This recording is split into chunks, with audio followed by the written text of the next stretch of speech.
जय हिंद दोस्तों, मैं Vikas UGC NET second history paper faculty आप सभी का स्वागत करता हूं फिलोकूम पर। आई होप कि आप सभी अच्छे होंगे और आप सभी की तैयारियां अच्छी चल रही होगी। तो जुड़ जाइए, इस क्लास को हम स्टार्ट करेंगे।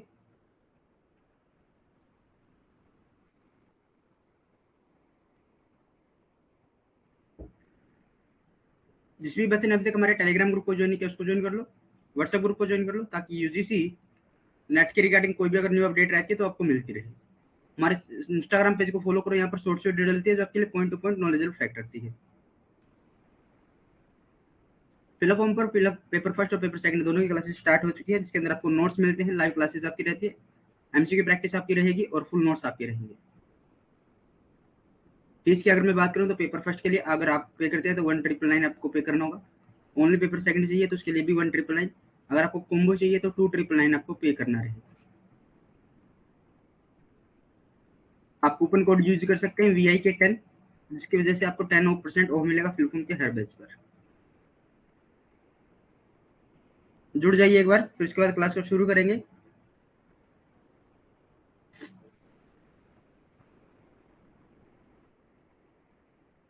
वालियों को हम कर चुके हैं, डच हमारे हो गए हैं, तो आज हम करेंगे अंग्रेजों को।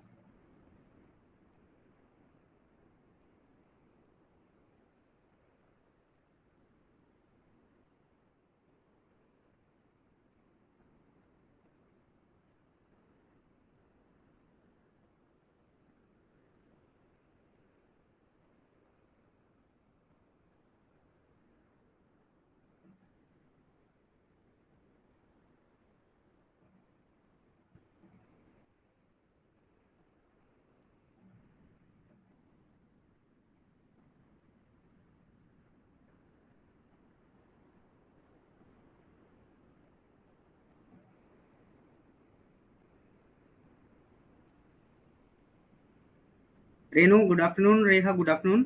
चलो जुड़ जाइए एक बार, उसके बाद क्लास को शुरू करेंगे।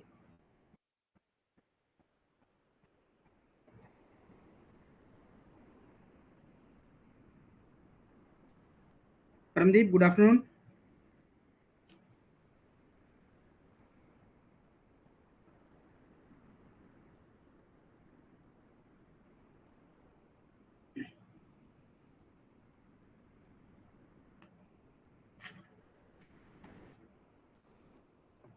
अंजलि गुड आफ्टरनून, कैसे हो आप सभी?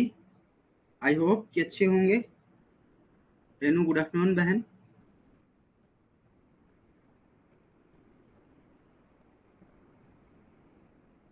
लगभग जितना देखता हूँ तो सबसे पहले लड़कियां ही आती हैं।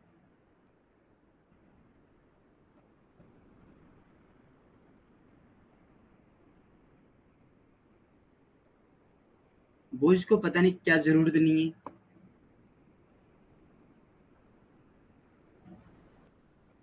जी बिल्कुल, हम भी अच्छे हैं।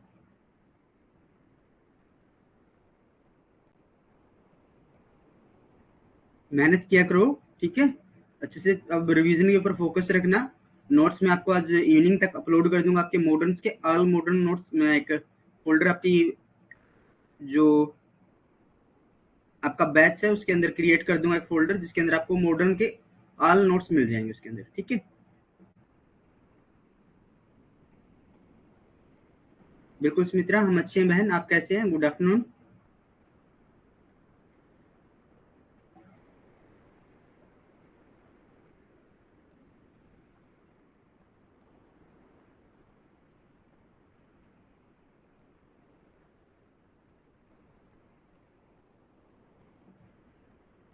तो शुरू कर लेते हैं। अरे, इसकी कोई जरूरत नहीं है परमदीप बहन, ये थैंक यू वाली कोई जरूरत नहीं है। अगर हम आपकी हेल्प नहीं करेंगे तो और कौन करेगा?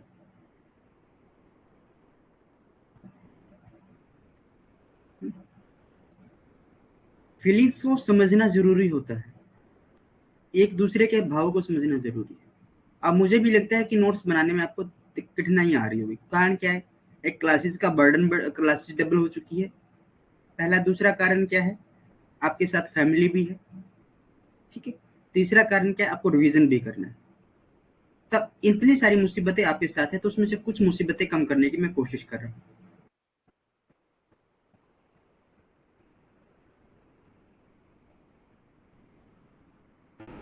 मैं भी इतिहास का विद्यार्थी हूँ और आप सभी भी।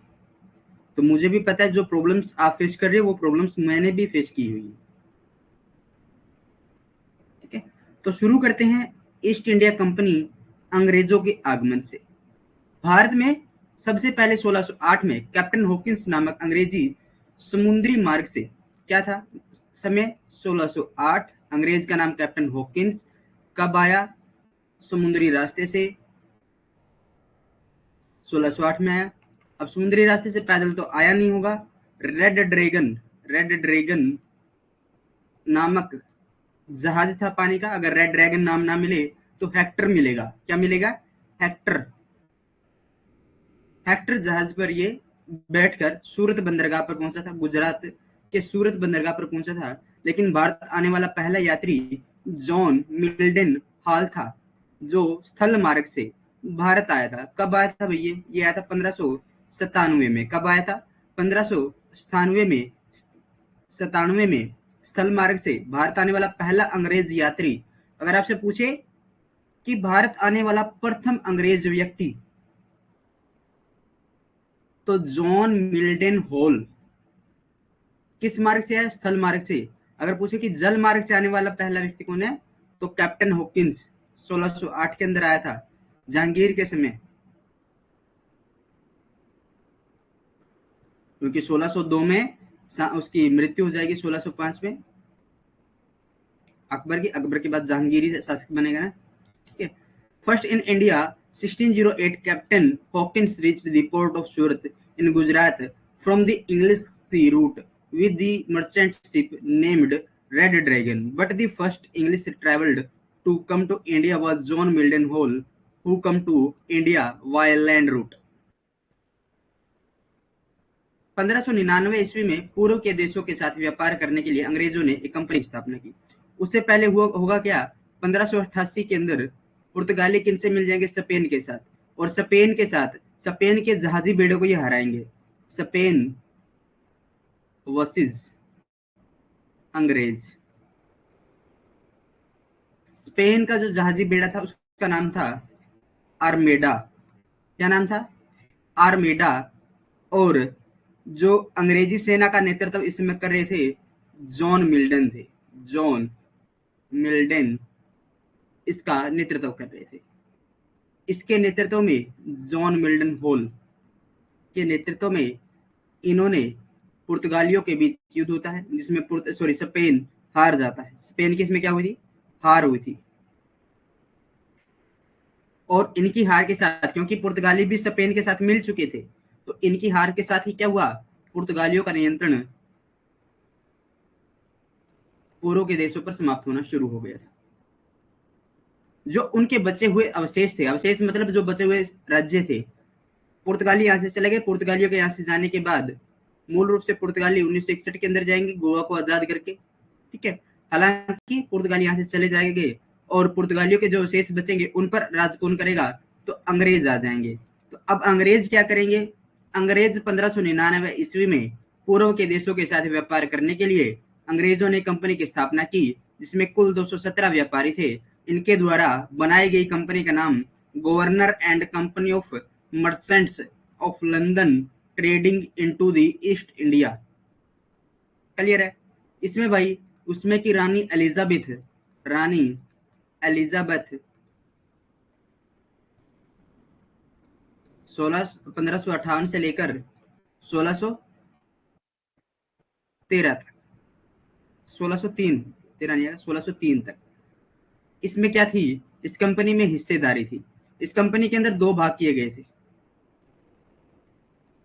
एक तो अन्य सदस्य थे और एक अध्यक्ष और एक उपाध्यक्ष था। एक अध्यक्ष और एक उपाध्यक्ष इसमें था। तो इसे क्या नाम दिया गया था? ये जो मंडल बनाया गया था, इसमें 26 सदस्यों का मंडल था भाई। क्या था? 26 सदस्यों का मंडल इसमें बनाया गया था। इसे नाम दिया गया था निर्देशक मंडल। निदेशक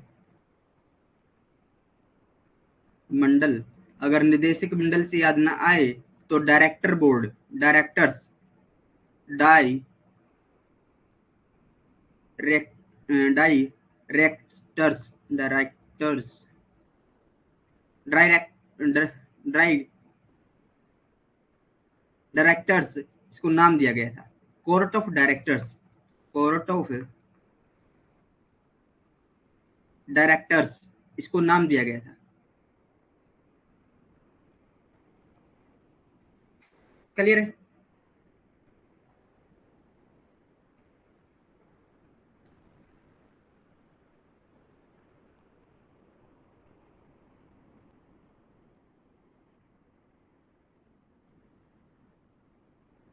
चीजें समझ में आ रही है?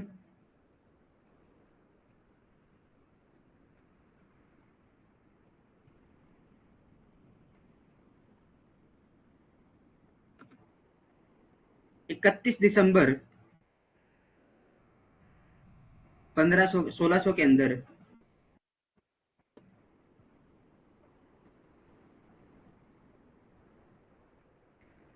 एक शाही फरमान जारी किया था, शाही फरमान जारी किया गया जिसे चार्टर अधिनियम कहा जाता है। क्या कहा जाता है? चार्टर अधिनियम कहा जाता है।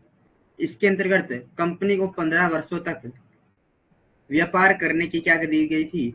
इजाजत दी गई थी।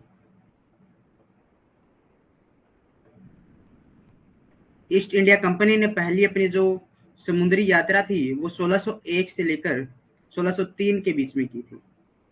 ईस्ट इंडिया कंपनी ने अपनी पहली समुद्री यात्रा से कब शुरू की थी? 1601-3 में शुरू की थी। ये सबसे पहले इंडोनेशिया पहुंचे थे। इंडोनेशिया मसाला द्वीप पर गए थे। उसके बाद भारत में 1608 में इन्होंने सूरत में एक व्यापारिक कोठी खोली थी। क्या खोली थी? व्यापारिक कोठी एक बार खोली थी। देखो 31 दिसंबर 1600 के अंदर क्या हुआ? एक शाही फरमान जारी हुआ, चार्टर अधिनियम जिसे बोला जाता है। 15 वर्षों के लिए इन्होंने अनुमति मांग ली। 1601 से 1603 में ये सबसे पहले कहां पर गए थे? इंडोनेशिया गए थे।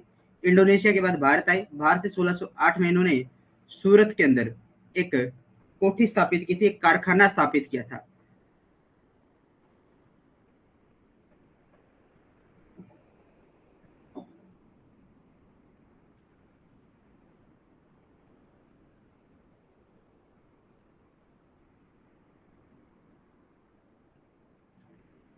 Fifteen 99 AD, the British established company to trade with the countries of the East, in which there were a total 217 merchants, and the name of the company formed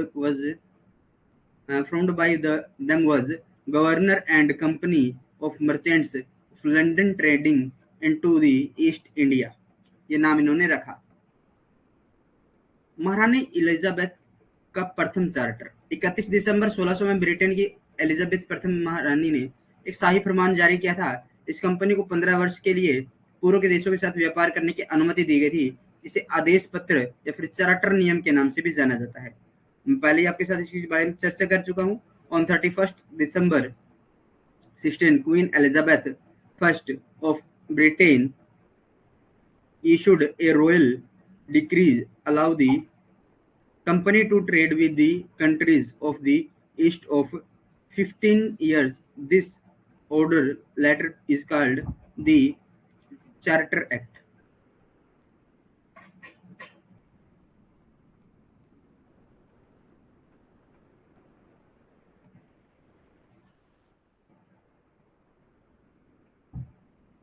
clear है?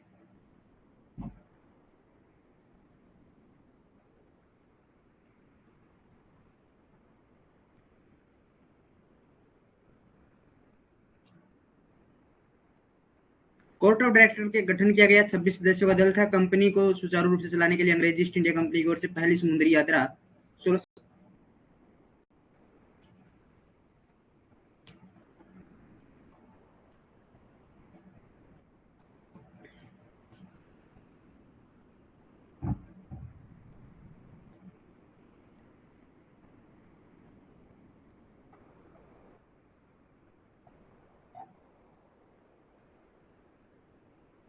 26 सदस्यों का एक दल बनाया गया था जिसे डायरेक्टर ऑफ कंट्रोल डायरेक्टर रखा गया, control of court of direct इसको रखा गया था।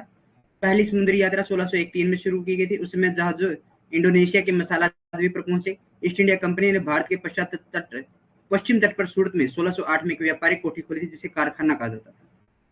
The court of directors was formed. It was a group of 26 merchants. Its task was to run the company smoothly. The first voyage on behalf of the English East India Company was done in the 1603. At this time, it ship reached the spice land of Indonesia. The East India Company opened the trading post in 1608 Surat on the west coast of India. देखो भाई, मसाला द्वीप अगर आ जाए ना option के अंदर, तो ध्यान रखना मसाला द्वीप इंडोनेशिया को कहा जाता है। कहीं ये सोचो कि काली मिर्च भारत के अंदर थी, इसलिए काली मिर्च होने के कारण भारत को मसाला द्वीप कहा जाता है। भारत का मसालों की नगरी कहा जाता है केरल को। हल्दी, जो हल्दी सबसे बढ़िया मिलती है वो सेलम की मिलती है, केरल के अंदर है। ठीक है, ये चीज ध्यान में रखना थोड़ा सा। कंपनी ने राजा प्रथम के एक पत्र के साथ कैप्टन हॉकिंस को, राजा प्रथम भाई कौन है वहां का, अब कौन है वहां पर, एक शाही कृपा दृष्टि पाने के लिए, भाई हमारे पास शाही, हमें अंग्रेजों के जो वहां के प्रधान हैं, वहां के जो राजा है, उन्होंने हमें भेजा है, हम अपनी मर्जी से नहीं आए, हम उनकी आज्ञा लेकर यहाँ पर आए हैं। कैप्टन हॉकिंस 1608 ईस्वी में भारत भेजा गया। 1609 में ईस्वी में मुगल शासक जहांगीर के दरबार में पहुंचा। कब पहुंचा? 1609 ईस्वी में पहुंचा भाई, 1608 में आया था। ये भेजा किसके नाम का पत्र लेकर था? ये पत्र अकबर के नाम का लेकर आया था, अकबर के नाम का पत्र लेकर आया था, लेकिन जहांगीर के दरबार में आया था। जहांगीर के दरबार में पहुंचा। ये तुर्की और फारसी भाषा बोलना जानता था, जिससे जहांगीर ने खुश होकर इसको 400 का मनसब दे दिया था। क्या दे दिया? 400 मनसब इसको दे दिए गए थे। एक जहांगीर और खान, एक क्या दिया था, फारसी और तुर्की, खान की उपाधि से दी थी। क्या दी थी? खान की उपाधि से दी थी। The company sent captain Hawkins to India in 1608 AD with the letter from Raja first, who reached the court of Mughal। Raja James प्रथम, भाई इसका नाम लिख लो, राजा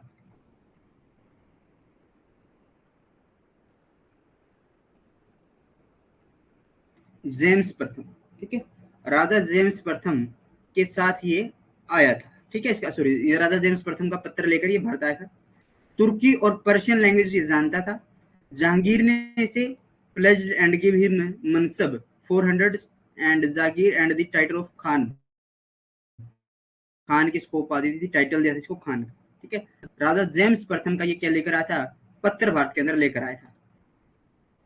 1611 में कैप्टन मिल्टन ने सूरत के पास सवाली होल में पुर्तगालियों के जहाजी बेड़े को हरा दिया था।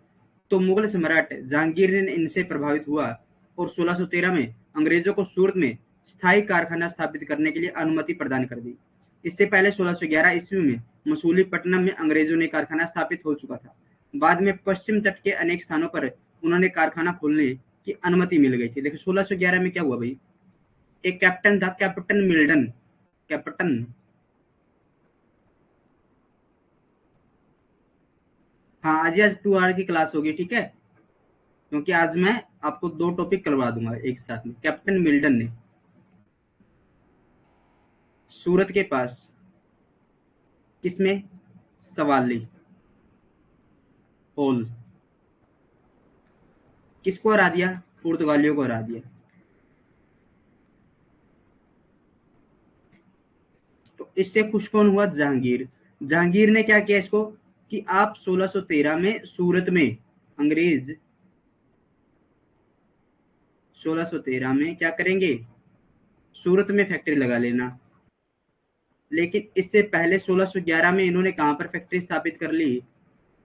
मसूलीपट्टनम में स्थापित कर ली थी। एक कारखाना कहां पर स्थापित कर दिया था? तो उन्होंने कारखाना 1611 ईस्वी में मसूलीपट्टनम में कारखाना स्थापित कर लिया था। उसके बाद इन्होंने जो पश्चिम के तट थे बाद में, उनके ऊपर भी कारखाना स्थापित करने की अनुमति उनसे ले ली थी। इन 1611 when Captain Milton defeated the Portuguese fleet at सवाली हाल के near Surat in the Mughal emperor Jahangir क्या हो गया? इनसे इम्प्रेस्ड हो गया और 1613 gave permission to British to step up a permanent factory in Surat. Earlier in 1611 AD, factory was established by the British in Masulipatanam. Later they got permission to open factories at many places on the west coast. Sir Thomas Roe sir Thomas Roe Mughal दरबार में 1615 में भेजा गया था। देखो captain Hawkins के बारे में मैंने पढ़ा है भाई, ठीक है। तो उसके साथ में आपको बात बताना चाहूंगा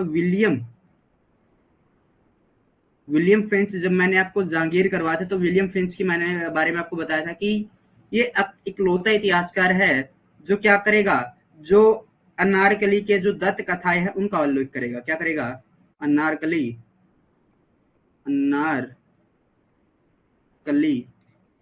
की दंत कथाओं का उल्लेख करेगा, दंत कथाओं का उल्लेख करेगा।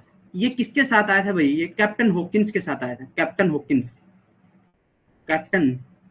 हॉकिंस के साथ भारत आने वाला यात्री है, ठीक है।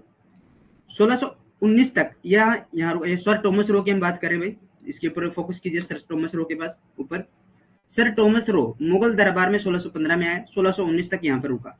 वह मुगल शासक जहांगीर के साथ व्यापारिक संधि करने में असफल रहा था, लेकिन उसने भारत में विभिन्न स्थानों पर कारखाने स्थापित करने के विभिन्न विशेषाधिकार प्राप्त कर लिए, ठीक है। वो व्यापार के लिए किस लिए आया था? कि मैं मुगलों के साथ, जहांगीर के साथ व्यापारिक संधियां करने, वाणिज्यिक संधियां करने के लिए आया। असफल रहा, लेकिन उसने क्या किया, जो मुगल भारत था उसमें विभिन्न स्थानों पर क्या कर लिया भाई, अपने व्यापार करने के अधिकार इसने प्राप्त कर लिए थे। Sir Thomas Roe was sent to Mughal court in 1615 and stayed till 1619. He was unsuccessful in making commercial trades with the Mughal Emperor Jahangir, but obtained various privileges to set up factories in various places in Mughal India. फरवरी 1619 में sir Thomas Roe England वापस चले गए थे। अंग्रेजों ने भारत में के अलग अलग हिस्से में कारखाने स्थापना की शुरू कर दी। 1623 तक सूरत, मसूलीपट्टनम,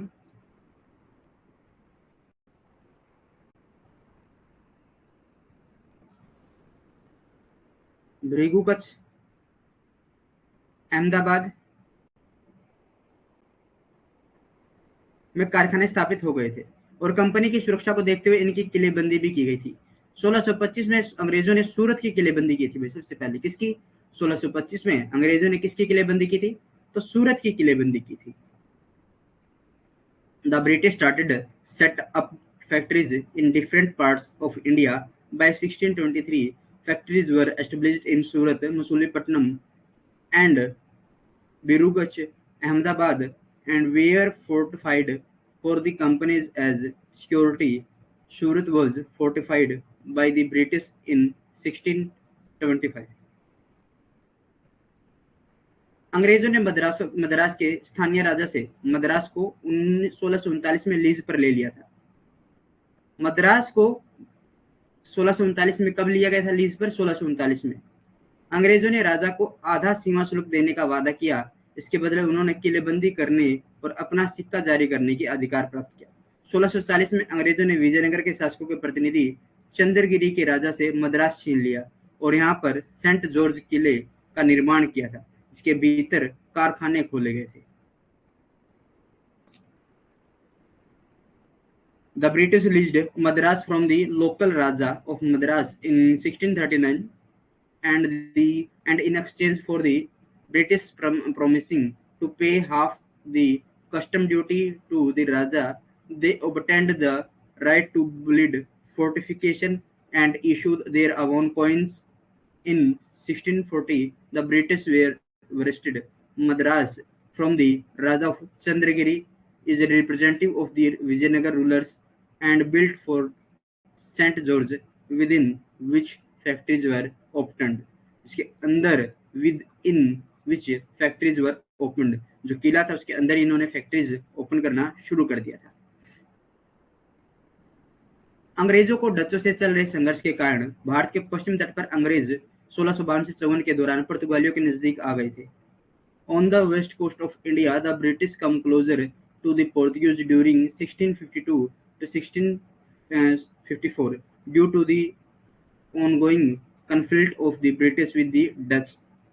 चार्ल्स द्वितीय के द्वारा कंपनी को 1661 में एक नया आज्ञा पत्र दिया गया, जिसके आधार पर कंपनी को अब मुद्रा डालने वाले किले बनाने का मुद्रा डालने, किले बनाने का, नए कारखाने स्थापित करने तथा अधिकार प्राप्त हो गया।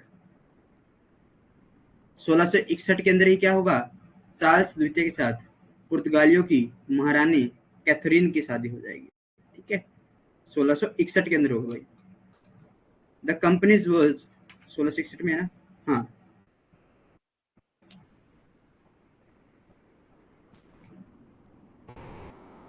चार्ल्स द्वितीय, हाँ, चार्ल्स द्वितीय के साथ होगा कैथरीन का विवाह।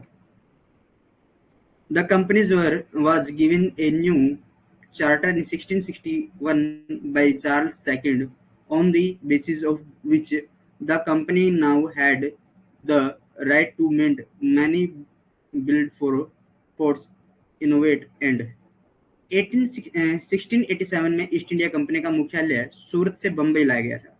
The headquarter of the East India Company was moved from Surat to Mumbai in 1687. 1630 के बाद पूर्वी भारत में ईस्ट इंडिया कंपनी का प्रभाव बहुत तेजी से बढ़ गया था, जिसके चलते उन्होंने 1633 में उड़ीसा के बालासोर और 1651 में बंगाल के हुगली में कारखाने स्थापित कर चुके थे। बिहार के पटना, बंगाल के ढाका और कासिम बाजार में भी कई कारखाने स्थापित किए गए थे।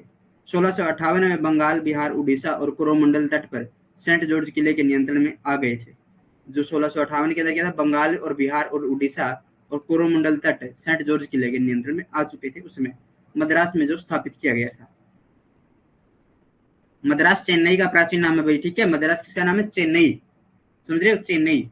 After 1630 the East India companies influence in eastern India was increasing rapidly, due to which they established factories in Balasore, Odisha 1613 and Hungary in Bengal in 1651, and also in Patna, Bihar, Dhaka and Kasim Bazar in Bengal established factories in 1658. Bengal, Bihar, Odisha and the Coromandel coast come under the control of Fort St. George, which was established in Madras. Mughal सम्राट औरंगजेब ने company पर 1680 में जजिया कर लगाया था। इसके बदले company को सूरत के अलावा सभी जगह से कर रहित व्यापार करने की अनुमति दी गई थी। भाई, आपको सूरत के अलावा हर जगह से आप कर रहित व्यापार कर सकते हो और आपको जजिया देना होगा। किसने लगाया था, औरंगजेब ने। किसने लगाया था, औरंगजेब ने कंपनी के ऊपर जजिया कर लगा दिया था।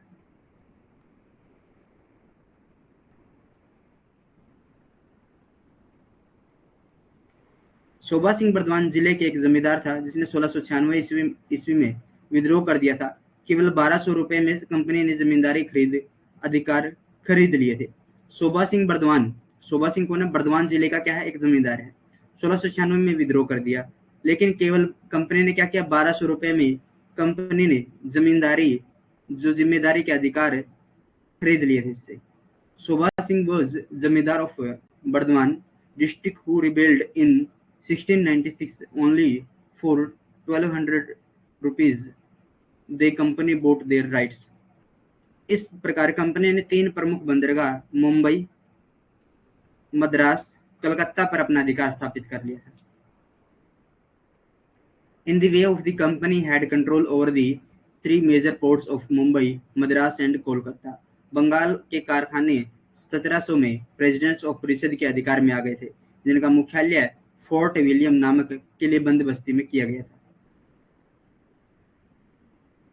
कालिकता नाम का अंग्रेजीकरण करके कोलकाता जोब चार्नेक के द्वारा किया गया था। इसके द्वारा कालिकता का नाम का अंग्रेजीकरण करके कोलकाता जोब चार्नेक के द्वारा किया गया था। ठीक है, इसमें 3 गांव थे भाई, उन 3 गांवों को इसमें शामिल किया गया था। फ्रुक्शर का फरमान 1717 में जॉन शर्मन की अध्यक्षता में एक अंग्रेज शिष्टमंडल भारत आया। इसमें विलियम हैमिल्टन एक शल्य चिकित्सक था, जिसने फ्रुक्शर की एक बीमारी ठीक की थी।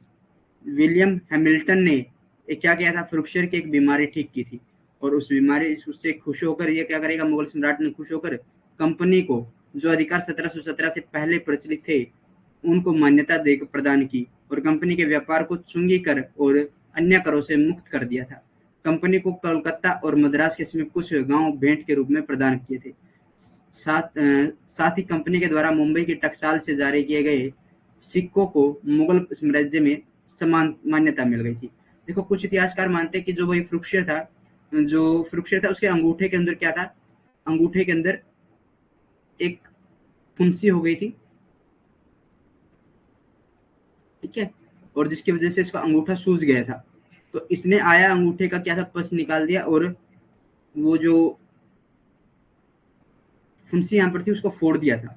सर्जन था ये एक प्रकार का, ठीक है, सर्जन था विलियम, जो ये व्यापारी यहाँ पर था, ये जो कंपनी के साथ डॉक्टर आया था वो क्या सर्जन था एक प्रकार का, विलियम हैमिल्टन और सर्जन। तो सर्जन ने क्या किया, इसका अंगूठे की जो बीमारी थी उसको ठीक कर दिया था। इससे ही खुश होकर इसने क्या कर दिया, दान देना शुरू कर दिया कि कंपनी को जाओ जितना अधिकार चाहिए चाहिए ले जाओ। 1717 में जो पहले अधिकार थे वो आपके हुए, ठीक है। कलकत्ता और मद्रास के समीप गांव भेंट में दे दिए इनको, मुंबई की टकसालें इनके जारी कर सकते हैं, इनके सिक्के, ठीक है, ऐसा इसने मान्यता प्रदान कर दी थी। The Mughal emperor was pleased and they recognized the company's rights prevailing before 1770 and free, freed the company business from duties and tax. The company was gifted from some village near Kolkata and Madras, as well as the coins issued by the Mumbai Company of the from the Mint of Mumbai were recognized the Mughal emperor. Company के फरमान को Aurum महोदय ने महाअधिकार पत्र की संज्ञा दी थी। क्या दी थी, महाअधिकार पत्र की संज्ञा दी थी, और इसी को हम मैग्ना कार्टा भी बोला जाता है। कंपनी के फरमान को औरम महोदय ने महाअधिकार पत्र की संज्ञा दी थी। The order of the company was given the name of Great Charter by Sir Ohm. पुर्तगालियों और डचों के साथ संघर्ष क्या होगा, पुर्तगालियों और डचों के साथ अंग्रेजों का संघर्ष। अब यहाँ तक कि आपको कोई चीज प्रॉब्लम है तो मुझे कमेंट करके बता दीजिए।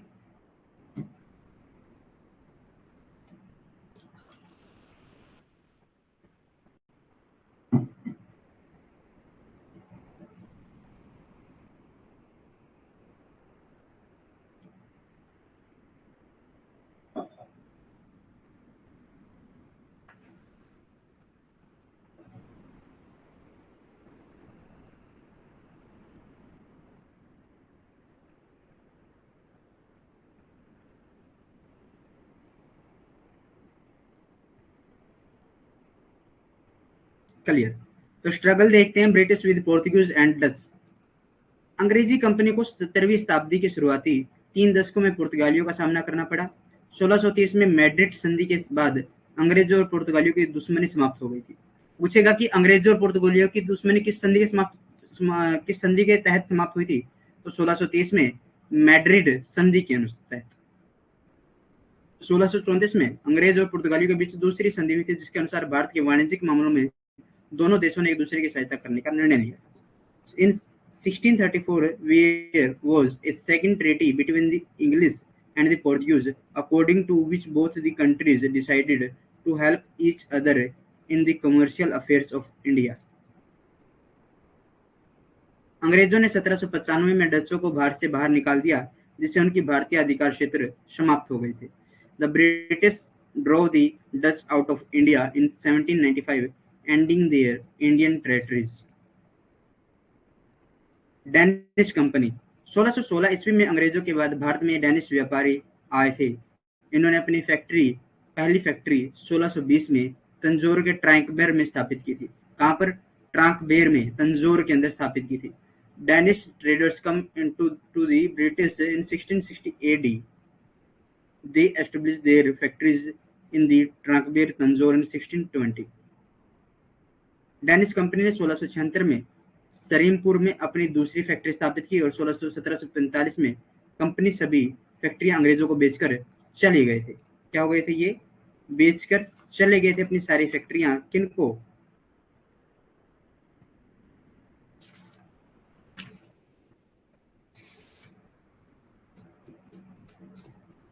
डेनिस कंपनी ने 1676 में सिरिनपुर के पास इन्होंने फ्रांस डेनिस 1616 में आए थे, 1620 में सिरिनपुर में इन्होंने फैक्ट्री थे, 1745 में ये सब कुछ बेचकर वापस यहाँ से चले गए थे। ठीक है, बिल्कुल इतना ही। The Danish company established its second factory at Serampur in 1676 and sold all these its factories to the British in 1745 AD and वापस यहाँ से क्या चले गए थे? डेनिस यहाँ से चले गए थे डच। देखो एक चीज ध्यान में रखना, डच अलग है और डेनिस अलग। ठीक है, डच अंग्रेजों से पहले आएंगे, डेनिस अंग्रेजों के बाद आएंगे, ये चीज ध्यान में रखना। ठीक है, कहीं सोचो कि डच ही डेनिस है, नहीं, गंगाधर शक्तिमान नहीं है, गंगाधर शक्तिमान है, ठीक है, परंतु गीता विश्वास अलग है, समझ रहे हो? डेनिस और डच में अंतर है।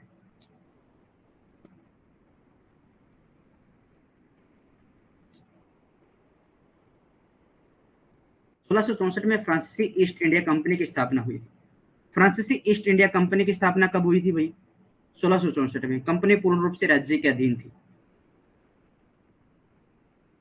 फ्रांसीसी क्या थे? सबसे अंत में भारत आए थे, सबसे अंत में भारत आने वाले व्यापारी थे।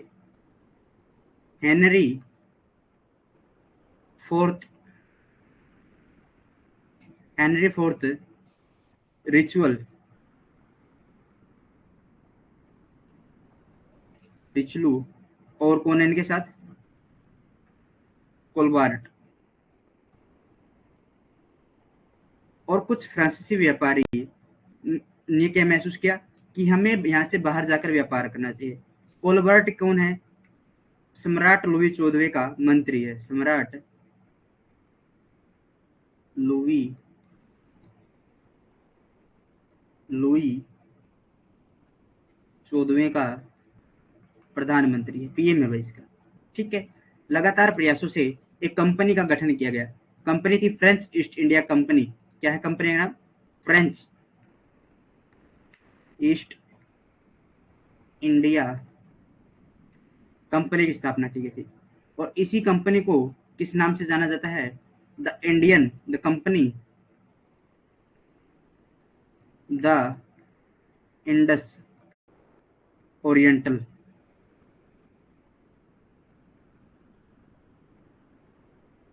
किस नाम से जाना जाता है? कंपनी द इंडस ओरिएंटल के नाम से भी जाना जाता है।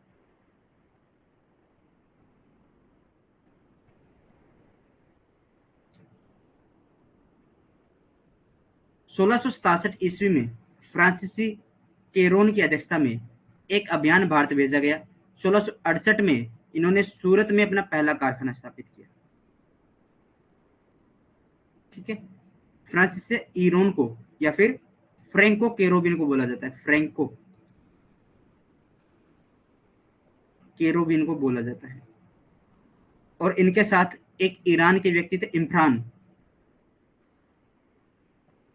इस्फान,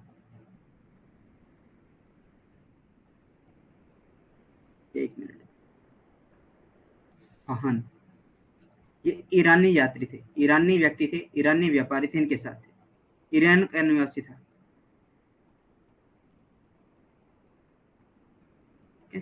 इस्फान मरकरा, मरकारा इसका नाम है, इस्फान मरकरा, मरकारा ईरान से था, ये इनके साथ था, ईरान का यात्री था। 1668 में इन्होंने सूरत और में अपना पहला कारखाना स्थापित कर लिया था। मसूलीपट्टनम स्थान पर 1669 में फ्रांसीसियों ने एक कारखाना स्थापित किया था। मसूलीपट्टनम में कब किया था? 1669 में स्थापित किया और फ्रांसीसी मार्टिन को सूरत और मसूलीपट्टनम की बस्तियों का जिम्मा सौंपा गया था। किसको? फ्रांसीसी मार्टिन को भारत में शक्ति विस्तार के लिए जो कार्य करना प्रारंभ किया था वो 1672 ईस्वी में किया था।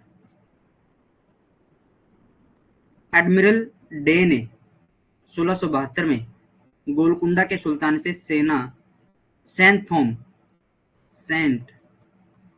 थॉम छीन लिया था।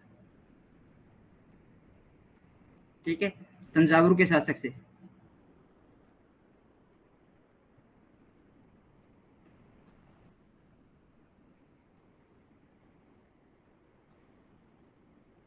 शासक से, ठीक है। मद्रास के निकट है ये, कहाँ पर है ये, मद्रास के निकट है, मद्रास के निकट है। Admiral de waste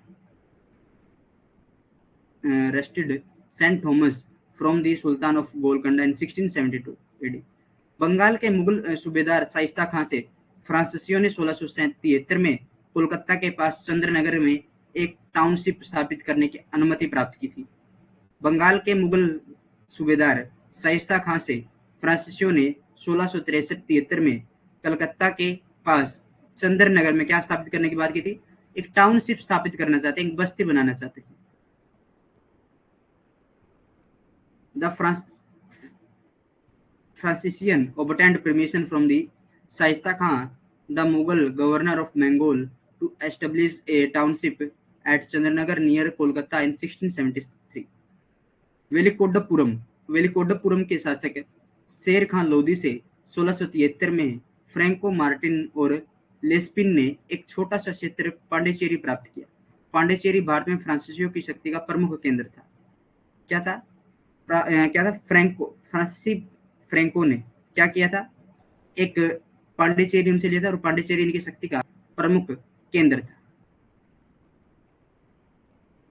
In 1673, Frank Martin and Lespin obtained a small treaty called Pondicherry from Sher Khan Lodi, the ruler of Velkondapuram। Pondicherry was the main center of French power in India। फ्रांसीसी company की वित्तीय स्थिति बहुत कमजोर थी, लेकिन 1720 के बाद इसके 1720 में इसके पुनर्गठन के बाद कंपनी की स्थिति बेहतर हो गई। 1721 में फ्रांसीसी ऑन मॉरिशस पर फ्रांसीसियों ने मॉरिशस पर कब्जा कर लिया था।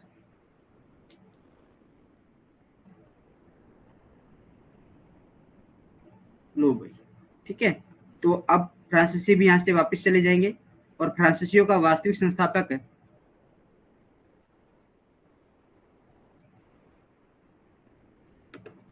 फ्रांसीसी मार्टिन।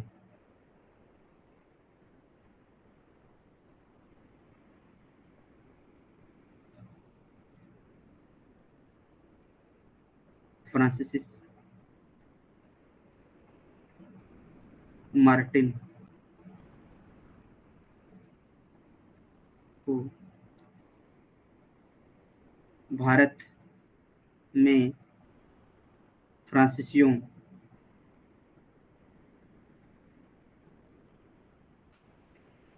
बस्तियों का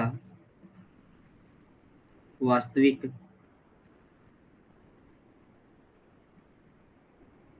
संस्थापक माना जाता है।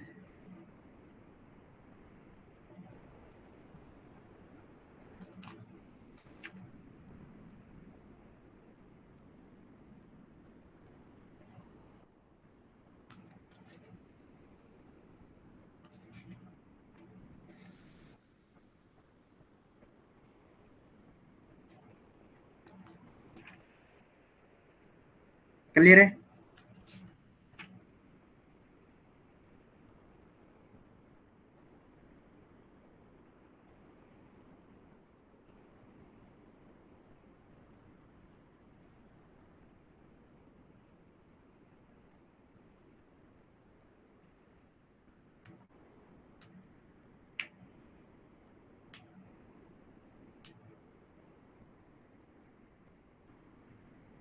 चलो,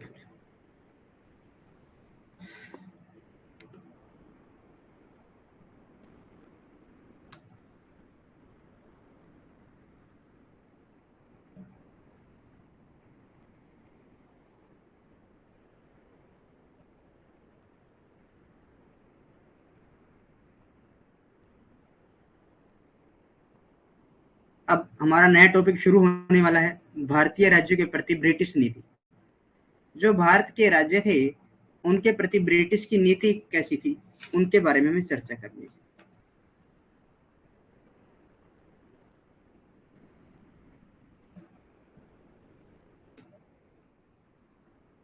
कमेंट कर दीजिए एक बार थोड़ा सा। मैं पानी पी लेता हूँ जब तक।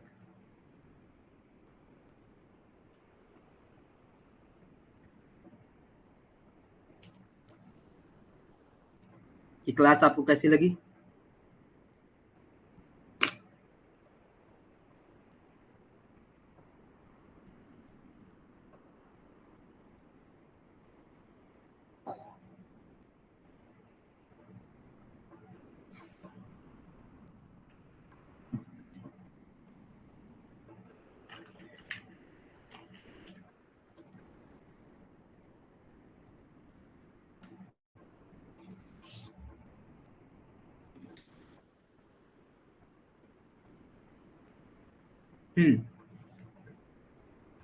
जी प्रिया, नेक्स्ट मंथ से आपका मैम एमसीक्यू स्टार्ट होगा, बिल्कुल।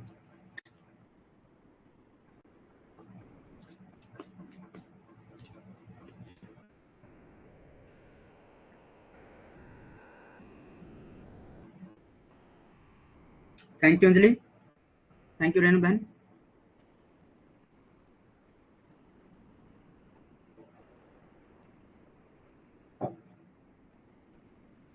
आपका सिर्फ इसमें रहता है फ्रांसीसी और अंग्रेजों के संघर्ष, जैसे कर्नाटक के युद्ध, 4 युद्ध हुए। वॉन के युद्ध के साथ उनमें निर्णायक युद्ध होगा, जिसमें फ्रांसीसी मूल रूप से हार जाएंगे और बाहर चले जाएंगे। ठीक है, उनकी मैं पीडीएफ के अंदर ऐड कर दूंगा, उसके अंदर ज्यादा कुछ रीड करना नहीं है। उसमें सिर्फ युद्ध की डेट का पता होना जरूरी है, और युद्ध के साथ कौन सी संधि हुई थी उसके बारे में पता। थैंक यू प्रिया बहन, आपकी क्लास बहुत ही अच्छी होती है, शुक्रिया।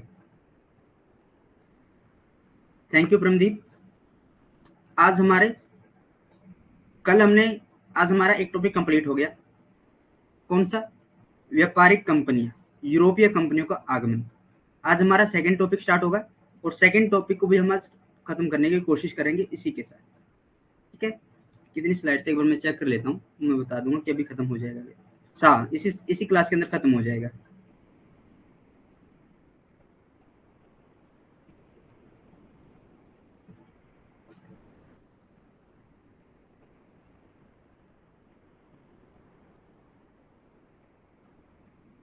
सर एग्जाम के समय पीडीएफ की रिवीजन करे तो चलेगा? देखो, नोट्स रिवीजन कर लेना, अकेले पीडीएफ से नहीं होगा। ठीक है, क्योंकि नोट्स जो बनाए हैं वो साथ में आपने उनको अंदर नोट भी किया, लिखा भी है, जो मैंने चीजें लिखवाई है, बाहर से जो चीजें मैंने लिखवाई है। अगली अगर आप पीडीएफ रिवीजन करोगे तो नहीं होगा। आपको गुमराह करने का मेरा कोई मकसद नहीं है कि मैं आपको ये बोल दूं कि अकेली पीडीएफ पढ़ लेना हो जाएगा, नहीं होगा। जो नोट्स आपने बनाए हैं उनको रिवीजन करना।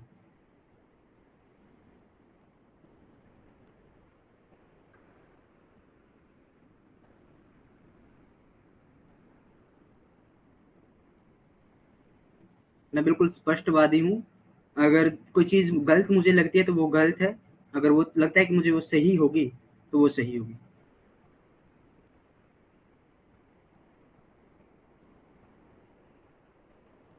ठीक है, आपको अपने नोट्स रिवीजन करने हैं, जो एमसीक्यू प्रैक्टिस में करवाऊंगा उसमें प्रैक्टिस आपको करनी है, बाकी आपको कुछ नहीं करना, निश्चित होकर आराम से।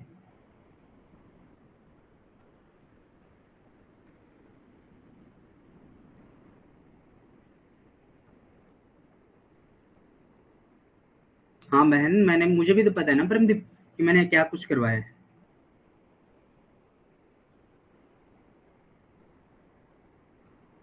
आपकी पीडीएफ के अंदर सिर्फ 50% है, बाहर का जो 50% है वो मैंने लिखवाया है।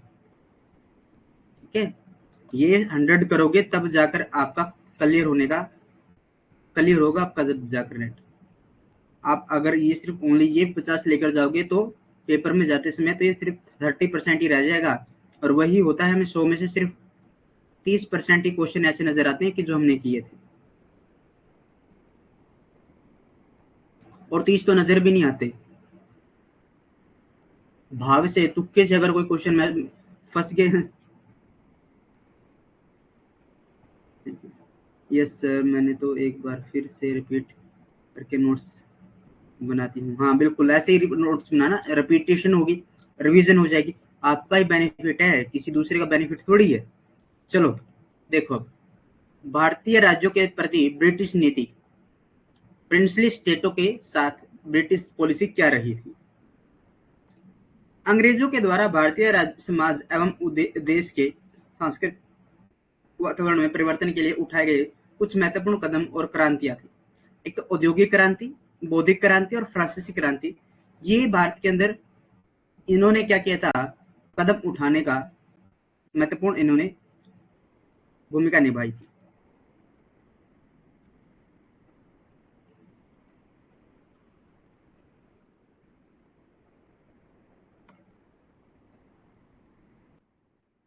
ईस्ट इंडिया कंपनी आई तो थी भारत में व्यापार करने के लिए, लेकिन जब उसने देशी शासकों की कमजोरियां और आपसी मतभेदों को देखा तो भारत में साम्राज्य स्थापित करने की लालसा उठी पड़ी।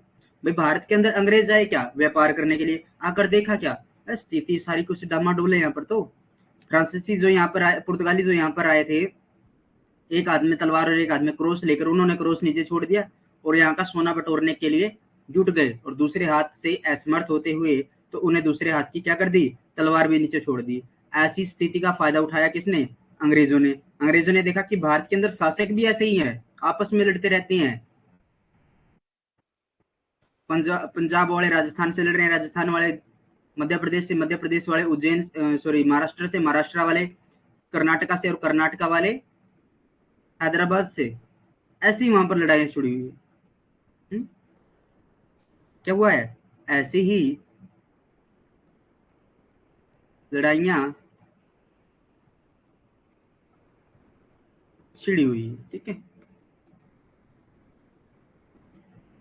तो उनके मन में क्या उठी, लालसा उठी शासन करने की, अधिकार करने की, तो महत्वाकांक्षी हो गए। अब इसका उद्देश्य पूरी तरह से देशी राज्यों को ब्रिटिश आधिपत्य में लाना हो गया था। उसने अपने राजनीतिक और आर्थिक हितों की पूर्ति के लिए 19वीं शताब्दी के अंत तक सभी भारतीय रियासतों पर अपना प्रभुत्व स्थापित कर लिया था। भारतीय अंग्रेजों के प्रति ब्रिटिश नीति के संपूर्ण ब्रिटिश काल को 3 भागों में बांटा जा सकता है। कितने भागों में, 3 भागों में। The East India company had come to into do business when it saw the weakness of and mutual difference in the native rulers. He had a desire to establish an emperor in India. When the company took control of Bengal after the Battle of Plassey, it became even more ambitious. Now its object became to bring the native states of completely under the British sovereignty, and it took all the Indian princely state under its dominion. By the end of the 19th century, fulfilled its political and economic instinct. The entire British period of British policy toward India state can be divided into 3 parts. इस स्थिति को हम कितने भागों में बांटते हैं, 3 भागों में इसको बांटते हैं। एक तो हम पढ़ते हैं घेरे की नीति। क्या करते हैं, घेरे की नीति 1765 से लेकर 1813 तक हम पढ़ते हैं। फिर उसको पढ़ते हैं अधीनस्थ पृथ्वीकरण की नीति।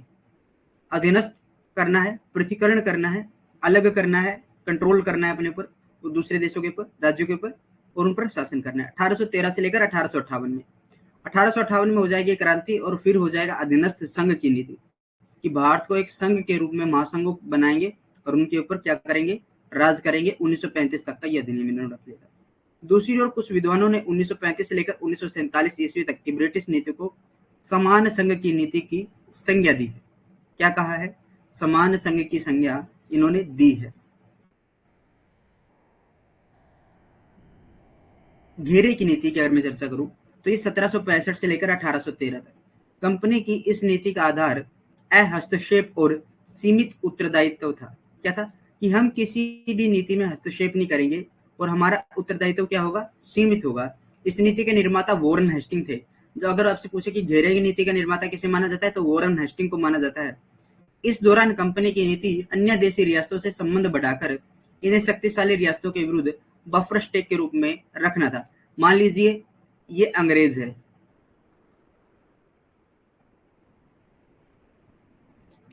अच्छा सा बनाएंगे।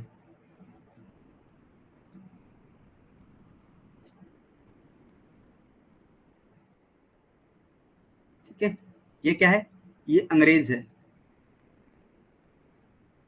और यहाँ पर है बंगाल।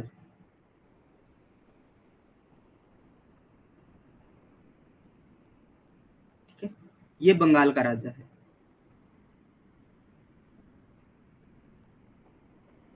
ताज वगैरह रखा है सर के ऊपर। ठीक है, ये दिल्ली है, दिल्ली का राजा भी। ठीक है, अब इसने क्या किया, इसने बंगाल के राजा की शक्ति बढ़ानी शुरू कर दी, या फिर अंग्रेजों की शक्ति बढ़ानी शुरू कर दी। अंग्रेजों ने क्या किया, बंगाल की शक्ति बढ़ा दी। बंगाली शक्ति बढ़ाकर इसने क्या किया, जब इसने बंगाल दिल्ली की शक्ति बढ़ा दी, लिख देता हूँ इसके ऊपर, कंफ्यूजन मुझे ही हो जाएगी। ये बंगाल है, इसने क्या किया, अंग्रेजों ने इनकी शक्ति बढ़ा दी, व्यापारिक तरीके से पैसे देकर, धन देकर, इनको सेना वगैरह इकट्ठा कर दिया, बिल्कुल सिस्टम सेट कर दिया इनका। ठीक है, तो उसके बाद बंगाल के जो राजा है, बंगाल के राजा ने अंग्रेजों के ऊपर आक्रमण करने की सोची। तो इन्होंने क्या बोल दिया कि हमने आपको शक्ति दी है, सेना दी है, तो आप हमारी सहायता करो। ठीक है, यानी इन दोनों के बीच अगर कोई शत्रुता होगी, तो उस शत्रुता को ठीक करने का काम कौन करेगा, दिल्ली करेगी। ये था बफर स्टेट। समझ में आ गया, मोटी मोटी बातें बफर स्टेट के अंदर।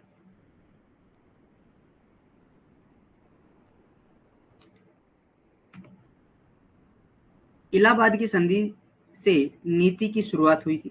इस नीति में अंग्रेजों ने सुरक्षात्मक नीति अपनाई थी। क्या अपनाई थी, देखो, सुरक्षात्मक नीति अपनाई थी। इलाहाबाद की संधि क्या थी, इसमें अवध को सीमावर्ती राज्य यानी बफर स्टेट के रूप में मान्यता प्रदान देते थे। इसी नीति के तहत अंग्रेजों ने अपनी सुरक्षा को अधिक महत्व देते हुए अवध को बफर स्टेट के रूप में प्रयोग किया, ताकि मराठा व अफगानों से स्वयं की रक्षा कर सके। समझ में आ गया। पॉलिसी ऑफ निक्रिलिमेंट 1765-1813. Basis of the policy of the company was non-interference and limited responsibility. The creator of this policy was Warren Hastings. कौन है creator? Warren Hastings. During this period, the company policy was to increase relations with the other narrative princely state and keep them as a buffer state. ठीक है, buffer state. The Treaty of Allahabad in this Awadh recognized as the buffer state. Under the policy, the British gave more importance to the security and used Awadh as a buffer state so that they could protect themselves from the Maratha and Afghans. Ring fence के काल में क्या होना, ring fence के काल में company द्वारा भारतीय रियासतों से संबंध बराबरी पर आधारित होते थे। कंपनी देशी रियासतों से होने वाली संधियों में सर्वोच्च शक्ति होने का दावा नहीं करती थी। संधियों में दोनों पक्षों की आवश्यकता का पूरा ध्यान रखा जाना का प्रावधान किया गया था। एक दूसरे के मामले में हस्तक्षेप न करने का विश्वास दिलाया गया था।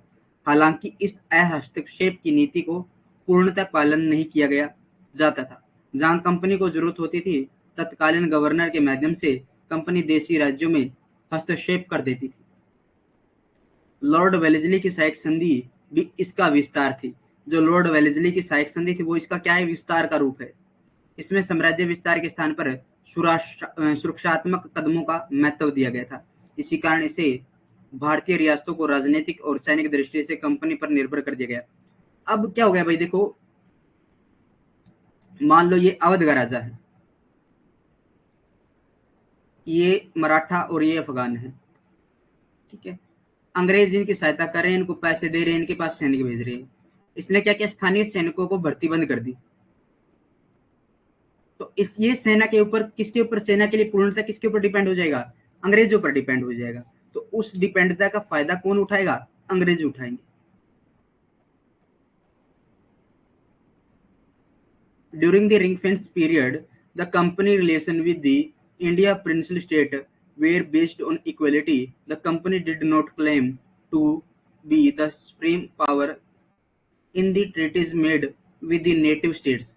In the treaties, there was a provision to take full care of the need of both the parties, and assurance was given not to interfere in each other affairs. However, this policy of non-intervention was not followed completely, where the company used to intervene in the native state through the then governor of the company. तो company किसके through, governor के through इसके अंदर हस्तक्षेप करती थी, interfere करती थी. Lord Wellesley subsidiary treaty was also an extension of this. In this, importance was given to defensive steps instead of empire expansions. From this reason, the Indian princely states become depend on the company political and military. आगे चलें. अब इस संधि के तथ्य क्या थे?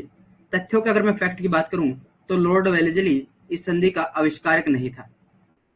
इसका प्रथम प्रयोग फ्रांसीसी डुप्ले के द्वारा किया गया था. सहायक संधि, ठीक है. यद्यपि इसका लॉर्ड वेलेस्ली द्वारा व्यापक प्रयोग किया गया था. लॉर्ड वेलेस्ली में इसको संस्थापक के रूप में माना था, आविष्कारक माना था, लेकिन डुप्ले इसका क्या था, आविष्कारक था, और उसके द्वारा व्यापक रूप से खोज की गई थी. 1798 में lord Wellesley governor general, Warren Hasting है भाई, ठीक है, वो तो ऊपर वो जो घेरे की संधि की हम बात कर रहे हैं, घेरे वाली, वो अलग है. और वेलेस्ली क्या है, आविष्कारक नहीं था, ये सहायक संधि की हम बात कर रहे हैं.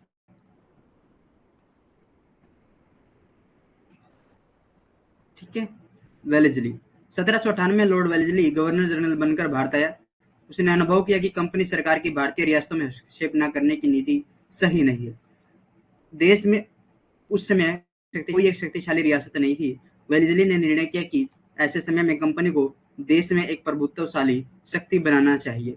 इस उद्देश्य को पूरा करने हेतु वेलेस्ली ने देशी रियासतों के साथ संबंध कायम करने हेतु सहायक संधि की बात की थी. क्या थी? सहायक संधि शुरू कर ली.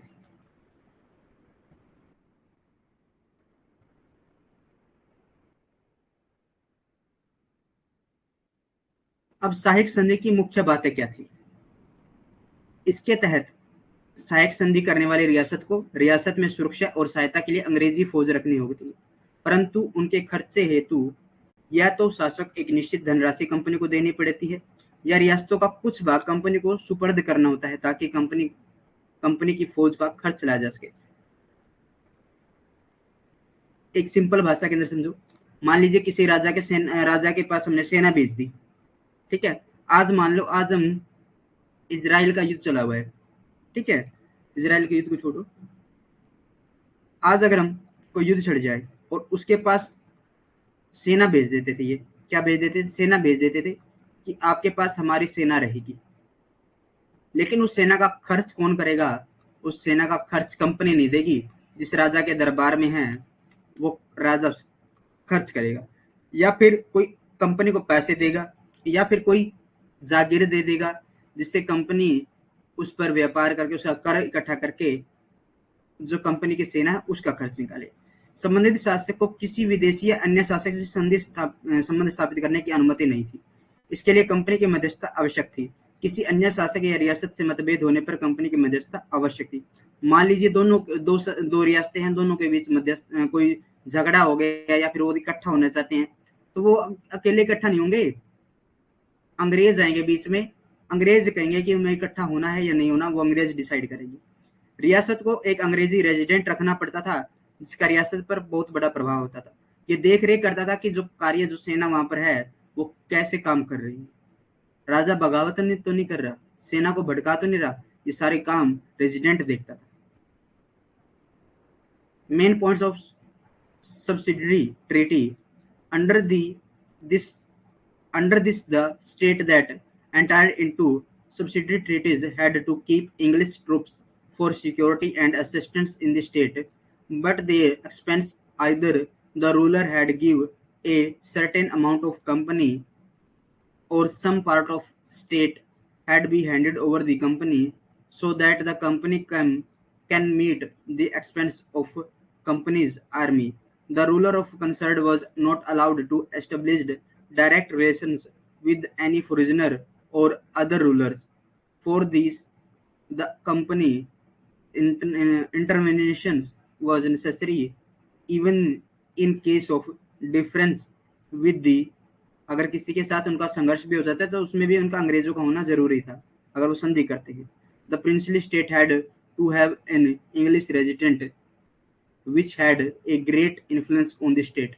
उनको एक स्टेट के अंदर, एक प्रिंसली स्टेट के अंदर इंग्लिश रेजिडेंट उनको रखना पड़ता था. इसका स्टेट के अंदर क्या था, बहुत ज्यादा प्रभाव इसका रहता था.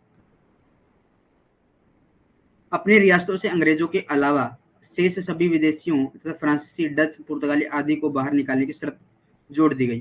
क्या बोला भाई, अंग्रेजों को आप बाहर नहीं निकालोगे, लेकिन जो भी अन्य व्यापारी हैं, डच हो गए, पुर्तगाली हो गए, फ्रांसीसी हो गए, उनको आप यहाँ से बाहर निकाल दोगे. इन सब के बदले अंग्रेजी सरकार उस रियासत की बाहरी आक्रमण, आंतरिक संकटों से सुरक्षा करने की जिम्मेदारी लेती थी कि अगर आपके ऊपर कोई आक्रमण करेगा तो हम आपकी सहायता करेंगे. इस प्रकार से देशी रियासतों को अंग्रेजी सरकार द्वारा प्रदत्त सुरक्षा गारंटी के बदले अपनी राजनीतिक स्वतंत्रता सौंपनी पड़ती थी. इसमें क्या था कि जो राजा अगर आपकी सहायक संधि स्वीकार करते हैं तो अपनी स्वतंत्रता तो खोनी पड़ेगी, लेकिन सुरक्षा आपको मिल जाएगी. अब सहायक संधि स्वीकार करने वाले राज्य, सबसे पहले निम्न राज्यों ने सहायक संधि स्वीकार की थी. हैदराबाद, 1798 में भारत में सहायक संधि स्वीकार करने वाली पहला शासक हैदराबाद का निजाम था. मैसूर ने 1799 में, तंजौर ने अक्टूबर 1799 में, अवध ने नवंबर 1801 में, पेशावर ने 1802 में, बराड़ के भोसले जो वंश थे वहां पर दिसंबर 1803 में, और 1803 में ही सूरजर्जन गांव की संधि होती है. इसके तहत हरियाणा का कुछ हिस्सा किसके पास चला जाता है, अंग्रेजों के पास चला जाता है. और अंग्रेज 1805 के अंदर हरियाणा के 2 भाग कर देते हैं और हरियाणा पर 1809-10 में पूर्ण रूप से अंग्रेजों का कब्जा हो जाता है.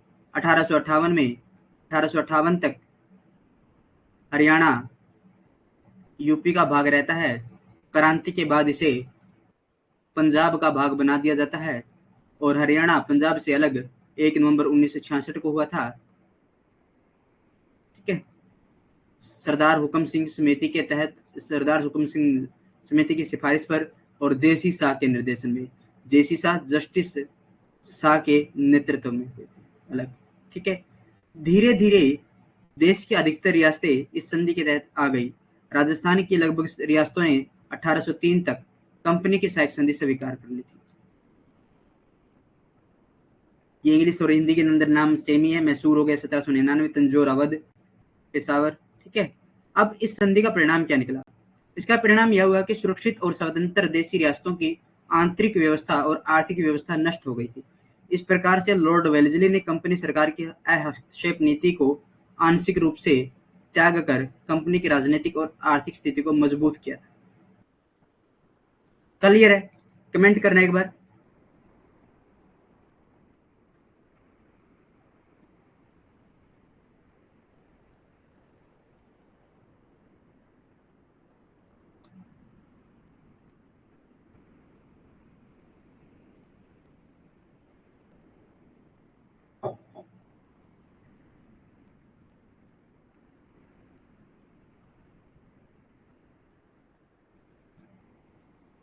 अरे आपको जबरदस्ती तो नहीं बिठा रखा ना किसी ने क्लास में?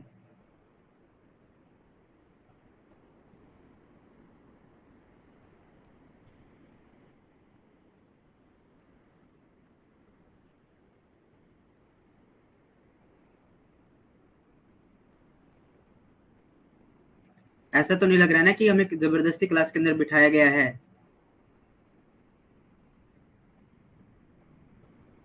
किसी के मौलिक अधिकारों का हनन तो नहीं हो रहा ना?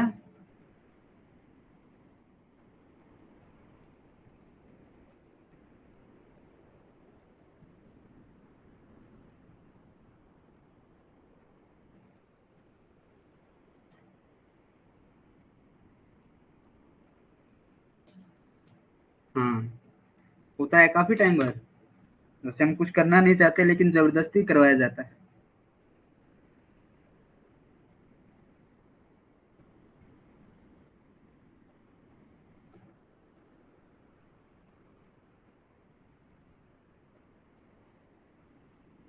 बर्डन मत लेना कभी भी दिमाग, ठीक है? किसी भी चीज प्रकार का बर्डन मत रखना। पेपर आते जाते रहेंगे। कूल माइंड होकर अपनी प्रिपरेशन के ऊपर ध्यान रखना। अधिक से ज्यादा दिया गया दबाव, चाहे वो गाड़ी हो या फिर जीवन हो, उसको क्या कर देता है? समाप्त कर देता है। गाड़ी का पहिया अगर आप उसके अंदर, कोई गाड़ी है, ठीक है, और अगर आप उसके ऊपर वजन ज्यादा, उसकी क्षमता से ज्यादा अगर आप उसके ऊपर वजन रखोगे, भार रखोगे, तो ये पहिए धंस जाएंगे। वैसे भी आपका भी वैसा ही जीवन है। अगर आप ज्यादा बर्डन अपने दिमाग के ऊपर लोगे तो आपके पांव धंस जाएंगे जमीन में। कूल माइंड होकर निरंतर प्रयास करते रहो।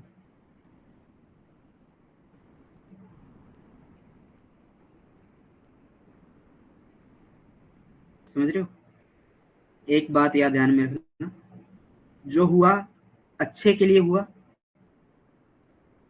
जो होने जा रहा है वो भी अच्छे के लिए होगा, ठीक है? जो हो रहा है वो भी अच्छा ही होगा।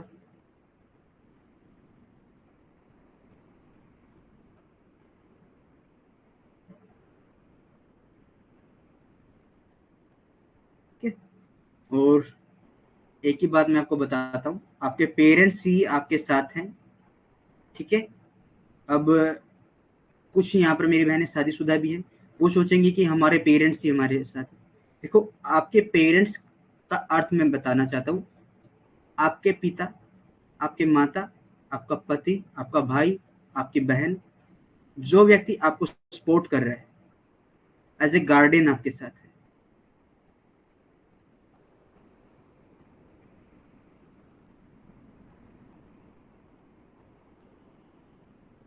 ठीक है? आपका जो भी सपोर्टर है उसके बारे में आप सोचिए, और जितना ज्यादा हो सकता है अपनी मेहनत में विश्वास रखना। भटकना मत, कभी भी मत भटकना। मेहनत में विश्वास रखना, आज नहीं तो कल जरूर होगा।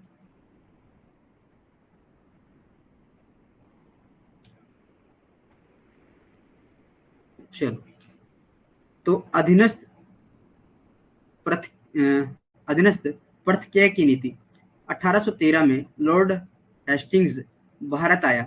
उसने रिंग फेस की नीति, घेरे की नीति के त्याग कर भारतीय रियासतों को अंग्रेजी प्रभुत्व स्वीकार करने के लिए बाध्य किया। 1813 ईस्वी तक कंपनी की सत्ता स्थापित हो चुकी थी। इन्हें अब सुरक्षात्मक दृष्टि से कोई खतरा नहीं था। इसलिए लॉर्ड हेस्टिंग ने आक्रामक नीति अपनाते हुए भारत में अंग्रेजी शासन की सर्वश्रेष्ठता स्थापित करने का प्रयास किया था। पॉलिसी सुब्रिटेंस separations 1830 1858। Lord Hastings come to India 1813. He obtained the ring fence policy and forced the Indian princely state to accept British supremacy. By 1813, the company power had been established and they no longer faced any threat from a defensive point of view.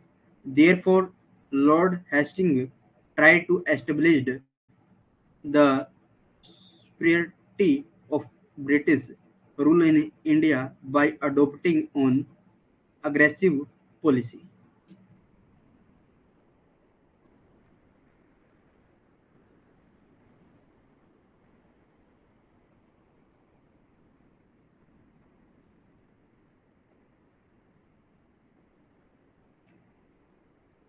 यह देशी रियासतों को अधीन करने की एक ऐसी नीति थी जिसमें आंतरिक शासन स्वयं रियासतों को करना था।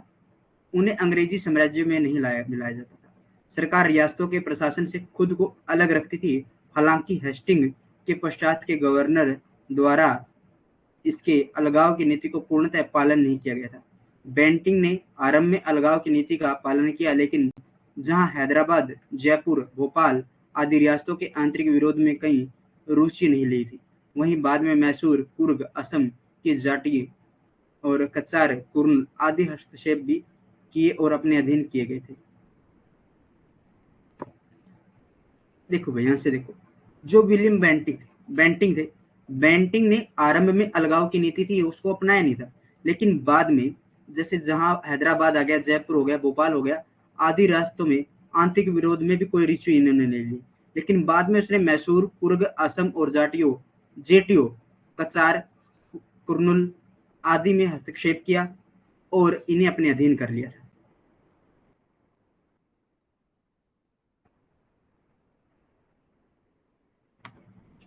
इस काल में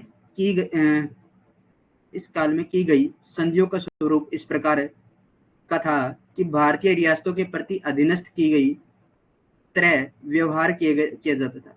इस प्रकार रियासतों में स्थापित ब्रिटिश रेजिडेंट का व्यवहार भी निरंकुश और हस्तक्षेप युक्त हो चुका था। यह भारतीय रियासतों के अधीनस्थ स्वरूप को स्पष्ट करता था। इस नीति का विकास आगे चलकर विलय की नीति यानी 1834 में होता है। क्या हो जाता है? विलय की नीति जो आती है उसके अंदर हो जाता है, इसमें उत्तराधिकार के प्रश्न पर अनुमति आवश्यक कर दी गई थी। इसका चरम विकास डलहौजी के राज्य हड़प नीति में होता है, जब ब्रिटिश शासन की अनुमति, निरंकुशता और भारतीय रियासतों के विलय पर जोर दिया गया था। The nature of the treaties had made during the period was such that the Indian princely state were treaties like subordinations. Similarly, the behavior of the British resident, जो रेजिडेंट साइक संधि के दौरान वहां पर छोड़ा गया था, अब वो क्या करने शुरू हो गया था, उसके ऊपर उसका जो बिहेवियर था वो जो प्रिंसली स्टेट थी उनके साथ अच्छा नहीं था। अब वो क्या कर रहे थे, सुब्रनेटेड नेचर इसका आ गया था, लाइक एज ए सुब्रनेट यहाँ पर है, ये इनका दबाने वाला है। This policy further developed into the policy of merger, ये 1834 के अंदर हो जाएगा। Which permission is required on the question of the succession, कि आपको परमिशन लेनी होगी, अगर आपको पुत्र नहीं है तो आपको गोद लेने के लिए परमिशन लेनी होगी। अगर अंग्रेज कहेंगे तो आप गोद लेकर उसको बेटा नियुक्त कर देना, वरना आपका राज्य अंग्रेजों के पास चला जाएगा। झांसी इसी का एक प्रमुख उदाहरण है। Dalhousie's policy as an action when emphasis is laid on autocracy of British rule and the merger of Indian princely states. Dalhousie 1848 में भारत आया और 1856 तक रहा। उसने अपने शासनकाल में देशी राज्यों के साम्राज्य अधीन करने की नीति अपनाई। इसके प्रत्येक उपयोगी अवसर और तरीके का लाभ उठाया। उसने व्यापंगत का सिद्धांत लागू किया। व्यापंगत यानी अप्लाइड किसका? हड़प नीति। व्यापंगत क्या है? हड़प नीति का सिद्धांत इसने अपनाया था। Dalhousie came to India 1848 and stayed till 1856. During the region of adopted the policy of subjugating the native states. For this he took advantage for the every useful opportunity and method he applied the principle of the lapse. Lapse की सिद्धांत इसने अपनाया था। इसके ऊपर lapse का सिद्धांत क्या था? डलहौजी ने लेकर आया था। व्यापकता का सिद्धांत, इसके अनुसार यदि किसी राज्य का शासक बिना जीवित उत्तराधिकारी के मृत्यु प्राप्त हो जाता है तो उसका राज्य भारतीय ब्रिटिश साम्राज्य में मिला लिया जाता है। शासक को बच्चा गोद लेने की अनुमति नहीं हुआ करती थी। इसके तहत कुप्रबंध के आधार पर भी राज्य ब्रिटिश साम्राज्य में मिला लिया जाता था। यानी अगर आप देखो, एक तो अगर आपके पास उत्तराधिकारी नहीं है तब भी आपको अंदर मिला लिया जाएगा। अगर आप उसका प्रबंधन अच्छे तरीके से नहीं करें तब भी उसको आप अंडर मिला लिया जाएगा अंग्रेज, कि आपको शासन नहीं करना था, आप यहाँ से जाओ, हम यहाँ पर शासन करेंगे।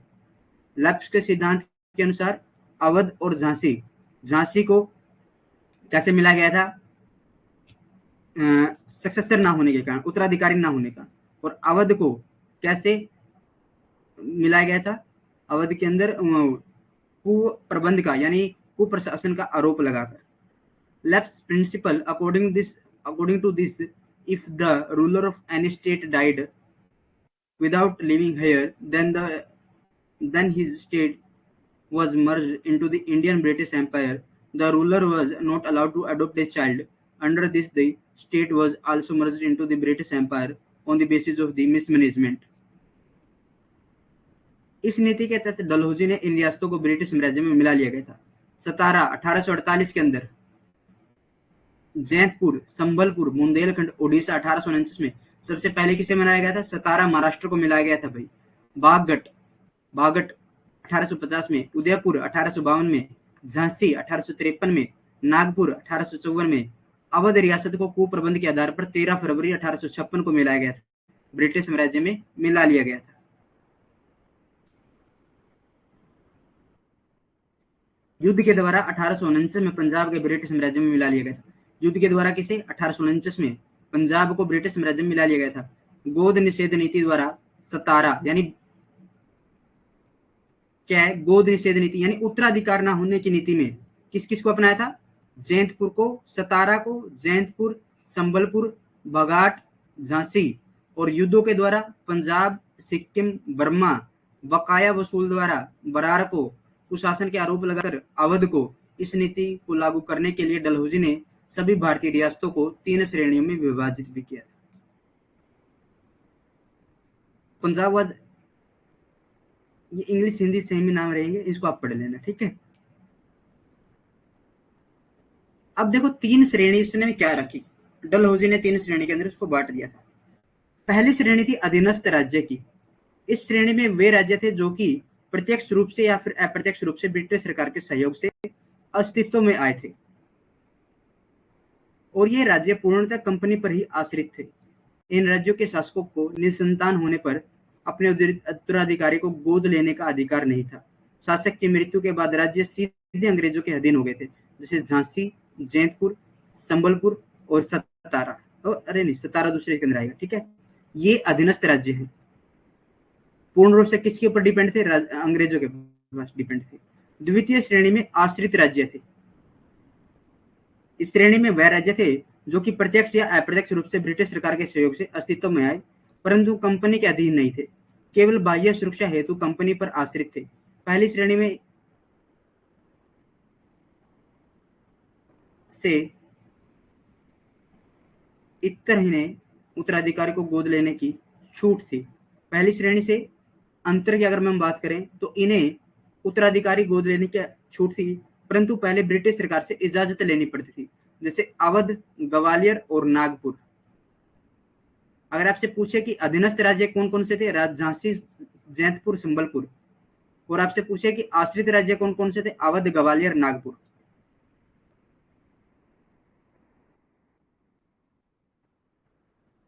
First category, subordinate states. These categories include those states which they come into existence directly or indirectly with the help of the British government, and these states were completely depend on the company. The ruler of these states did not have the right to adopt their if they were childless. After the death of the ruler, state would come under the direct control of British, like Jhansi, Jaipur, Sambalpur. Dependent state, इसमें क्या था? ये depend तो थी इसके ऊपर, आश्रित थी, लेकिन किसके लिए? सिर्फ मिलिट्री के लिए भाई, बाहरी मिलिट्री, बाहरी डिफेंस से, जो आउटर डिफेंस है उससे रिलेटेड था। और इसके अंदर क्या था? इसमें इनको सक्सेसर गोद लेने का अधिकार तो था, लेकिन उसकी परमिशन लेनी पड़ती थी। आप जो बेटा है उसको अडॉप्ट कर सकते हैं, लेकिन किस ये परमिशन से? अंग्रेजों की परमिशन से आप अडॉप्ट कर सकते हैं। लाइक अवध, ग्वालियर, नागपुर इसके अंडर थे। तृतीय श्रेणी स्वतंत्र राज्य। इस श्रेणी के राज्य को अपने उत्तराधिकारी गोद लेने की पूर्ण स्वतंत्रता थी। जयपुर, उदयपुर, सतारा, इन सभी में सतारा, महाराष्ट्र, झांसी, अवध और नागपुर महत्वपूर्ण थे। Third category, independent states. This category of state had completely freedom to adopt their successor, like Jodhpur, Jaipur, Udaipur, Satara. ये क्या होता है? ये अडॉप्ट तो कर लेते हैं, लेकिन इनको अंग्रेज मान्यता ही नहीं देते हैं। क्या नहीं देते? मान्यता ही नहीं देते हैं, तो उसको सतारा को पहले इसके अंदर अंडर करते हैं।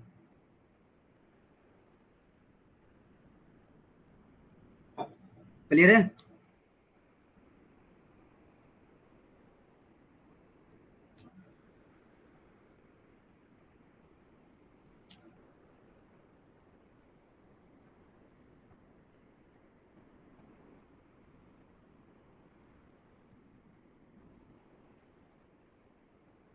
सतारा। अब देखो सतारा इस नीति से प्रभावित होने वाला सबसे पहला राज्य बना। यहाँ के शासक को कोई पुत्र नहीं था, अतः उसने ब्रिटिश सरकार से एक पत्र के द्वारा अपने गोद लिए पुत्र मान्यता के लिए आग्रह किया कि मेरे जो गोद लिया वो बेटा उसको मान्यता दे दे, परंतु डलहौजी ने इसे अस्वीकार कर दिया और 1848 में सतारा के अंतिम शासक की मृत्यु के बाद इसे अंग्रेजी राज्य में मिला लिया गया था। सतारा became the first state to be affected by this policy. The ruler here did not have any son, hence he requested the British government through the letter to recognize his adopted son, but Dalhousie rejected it. After the death of the last ruler of Satara in 1848, it was merged under the British rule. Jhansi की रानी का असली नाम मन्नूबाई था और इसके पिता का नाम गंगाधर राव था। इनके पति का नाम, भाई ठीक है, पिता नहीं, पति का नाम गंगाधर राव था। इनकी संतान की मृत्यु हो गई थी, इसलिए इन्होंने एक पुत्र को गोद लिया था जिसका नाम था दामोदर राव। 1853 में गंगाधर राव की मृत्यु हो जाने के उपरांत अंग्रेजों ने आक्रमण कर झांसी को अपने अधिकार में लेने की कोशिश शुरू कर दी। इसका मानना था कि रानी लक्ष्मीबाई ने बहुत ही बहादुरी इसका सामना रानी लक्ष्मीबाई ने बहुत ही बहादुरी के साथ किया था, परंतु अतः अंग्रेजों की विजय हुई और वर्ष 1853 में झांसी को अधिकृत कर लिया गया था। 1857 की क्रांति जब मैं आपको पढ़ाऊंगा तब आप देखना कि झांसी की जो रानी है वो कैसे लड़ेगी और ग्वालियर के किले के पास इनकी मृत्यु हो जाएगी। अवध की अगर मैं बात करूं, अवध 1856 में अवध के नवाब वाजिद अली शाह, अंग्रेजों ने इसके बेटे को देश से निकाल दिया गया और फिर बाद में कुप्रशासन प्रशासन का आरोप लगा दिया और अवध को हड़प लिया था। Jhansi, the real name of the queen Jhansi was Mannubai and her husband name was Gangadhar Rao. The child had died, so they adopted a son whose name was Damodar Rao. After the death of the Gangadhar Rao in 1853, the British attacked and started trying to take over the Jhansi. Rani Lakshmibai faced this with great bravery, but ultimately the British won. The Jhansi was acquired in the 1853. देखो, बेटी जब घर पर पैदा होती है तो उसको क्या कहते हैं?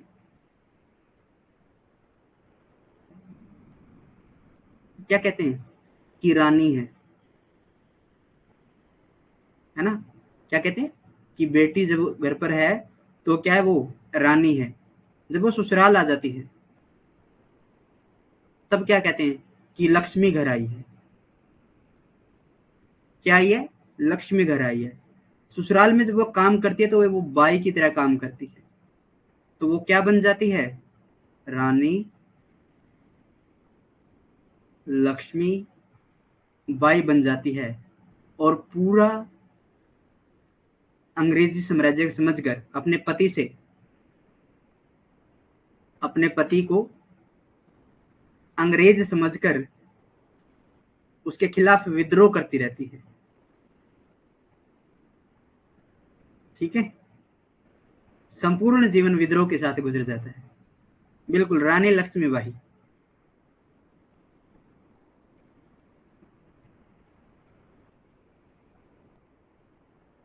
पूरा जीवन।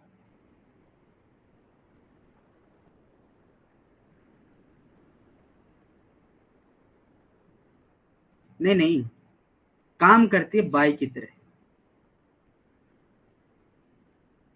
हर काम करती है।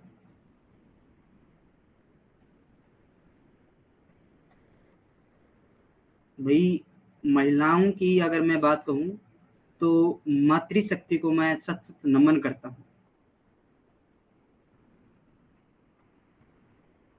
जितना स्ट्रॉन्ग एक महिला होती है उतना पुरुष नहीं होता कभी भी, ना ही कभी हो सकता है। जितनी स्ट्रॉन्ग महिलाएं होती है, जितनी शक्ति मेरी मातृशक्ति में है, इतना किसी में नहीं है। ये एक अलग मजाक की बात थी। हालांकि जितना आप अपने परिवार को संभाल के रख सकती हैं इतना कोई नहीं रख सकता।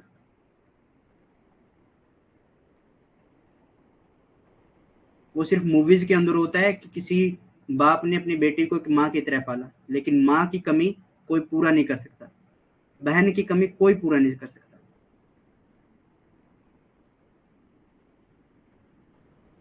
अभी इंस्टाग्राम ऐसा आ चुका है कि हर उसके नेक्स्ट रील में क्या है कि कोई तुम्हारा नहीं, कोई किसी का नहीं। उसके ऊपर मुझे इतना वो होता है ना कि इतने इतने बड़े बड़े मूर्ख हैं। परिवार को क्या कहते हैं कि परिवार वाले ही तुम्हारे साथ नहीं है। क्या समझा रहे हो, क्या उपदेश देना चाह रहे हो, मुझे ये नहीं समझ में आता उनका। अरे परिवार वाले तुम्हारे साथ नहीं है, इतना बड़ा तुम्हें कर दिया, यहाँ पर तुम खड़े हो, अपने पैरों पर खड़े होने के काबिल कर दिए हो।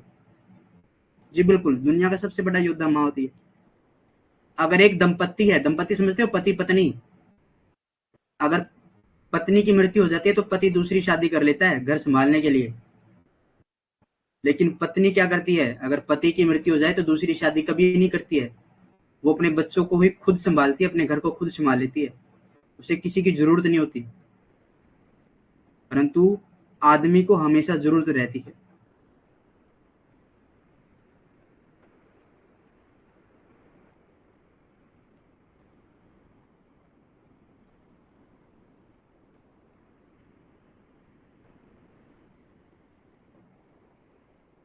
ठीक है, तो मैं हमेशा कहूंगा कि सम्मान करो, अपने माता पिता का सम्मान करो। अगर तुम इनका सम्मान नहीं कर सकते तो डूब कर मर जाओ, बस इतना ही।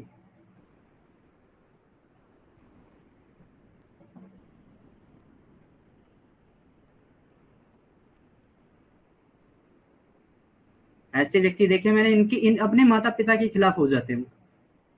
कुछ समय उनके ऊपर ऐसा आता है कि वो अपने माता पिता के खिलाफ हो जाते हैं। और तब मुझे सबसे ज्यादा हर्ट होता हूँ, तो मुझे ऐसा लगता है कि मैं यहाँ पर क्या कर रहा हूँ दुनिया में। तब तो सिर्फ मुझे महात्मा बुद्ध याद आते हैं, और महात्मा बुद्ध वाला वो महाविष्णुक्रमण एक पार्ट मुझे याद आता है कि बस वो होना चाहिए था जीवन के अंदर। तुम शुक्र करो कि तुम वेस्टर्न्स के अंदर नहीं हो, पश्चिम देशों के अंदर नहीं हो, यूरोपियंस के अंदर नहीं हो, जहां पर माता पिता का पता ही नहीं है। छोड़ देते हैं, बच्चा हुआ 14-15 साल का हुआ, अपने पैरों पर खड़े होने के लिए काबिल हुआ, छोड़ दिया उसको, वो खुद अपनी जिम्मेदारी उठाते हैं वहां पर।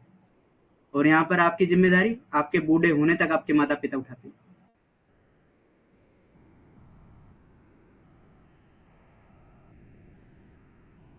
तो थोड़ा सा अच्छे से रहा करो, उनके साथ सलीके से रहा करो। डांटते हैं तो डांट खा लिया करो, समझ रहे हो, खा लिया करो डांट। तुम्हें नहीं डांटेंगे और किसको डांटेंगे, बाहर थोड़ी डांट के आएंगे किसी को।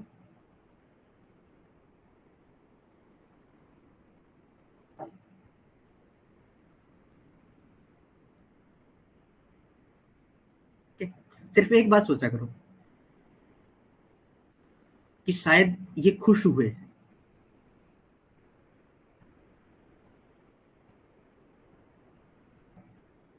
Very good Renu, very good बहन, अच्छी सोच है। अगर आप इस सोच के साथ बढ़ रहे हो तो कुछ ना कुछ हासिल जरूर करोगे, और दूसरों से अलग हो तभी यहां पर हो। वरना वही फोन आपके पास है, वही फोन उसके पास है जिसके मिलियंस के अंदर सब्सक्राइबर हैं, इंस्टाग्राम पर फॉलोअर्स हैं। वो अपना उस फील्ड के अंदर दौड़ रहा है, और तुम अपने इस फील्ड के अंदर दौड़ रहे हो, ताकि आने वाले समय में लोग आपको झुक कर सलाम करें।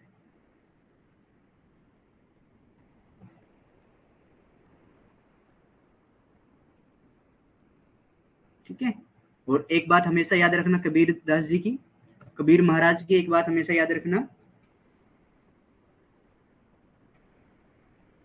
वो क्या था कि माली सिंचे 100 घड़ा, ऋतु आए फल होए।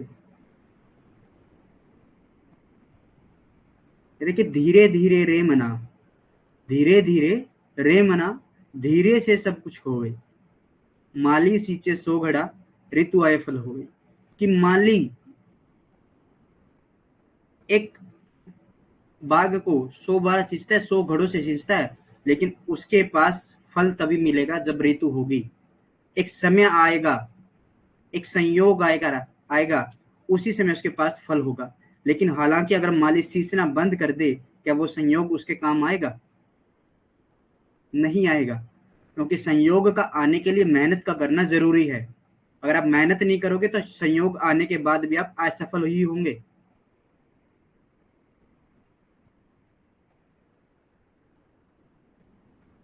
बिल्कुल प्रमदीप, माँ माँ बाप जैसा योद्धा ज्यादा कोई सपोर्ट नहीं कर सकता, बिल्कुल कोई नहीं कर सकता।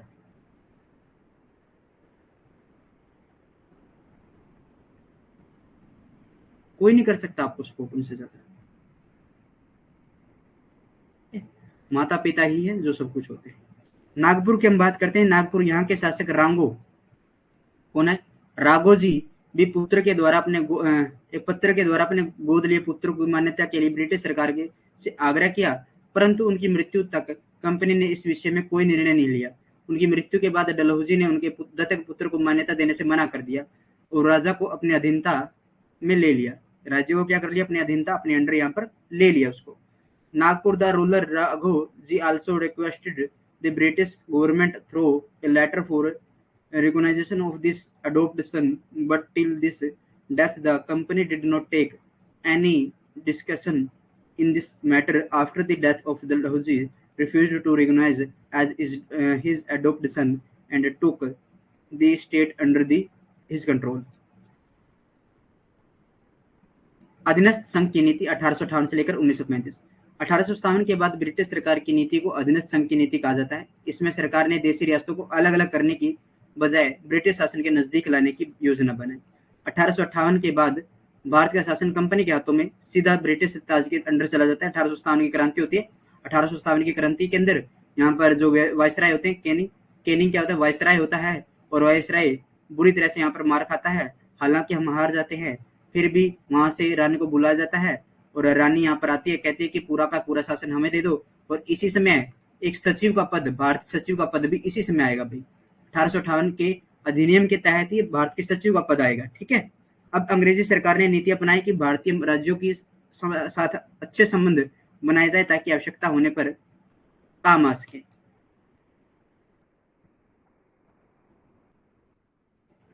महारानी विक्टोरिया की घोषणा के माध्यम से विलय की नीति का त्याग किया गया और कहा गया कि ब्रिटिश सरकार भारतीय रियासतों को विलय नहीं करेगी। इसके अतिरिक्त देशी नरेशों को गोद लेने का अधिकार लौटा दिया गया था। अब अंग्रेजों की नीति यह थी कि कुशासन के लिए शासकों को दंडित किया जाए या फिर आवश्यकता पड़ने पर हटा दिया जाए, लेकिन राज्यों का विलय न किया जाएगा। कि भाई अब 1858 के बाद कोई किसी को नहीं कुछ कहेगा भाई। महारानी विक्टोरिया के बोली क्या कहते हैं उनसे कि महारानी विक्टोरिया कहती है कि कोई किसी को तंग नहीं करेगा, जो जैसे चल रहे चलने दो, उसको गोद लेना ले ले बेटा, जिसको गोद लेना उसको गोद ले। ठीक है, अधिकार दे दिया, लेकिन रहना इंग्लैंड के अंडर है भाई। क्या बोले? लेकिन रहना किसके नीति के अंदर है? महारानी विक्टोरिया के अंडर उनको रहना है। अब अंग्रेजों की नीति थी कि कुशासन के लिए शासकों को दंड किया जाए या फिर उनके हटा दिया जाए। उनका राज्य भी नहीं मिलाना है कि किसी का राज्य आपने मिला लिया कि वहां अवध के कुशासन का आरोप लगाकर अपना लिया था। ठीक है, तो उसका राज्य भी सुनो नहीं मिलाना था उसके अंदर। ठीक है।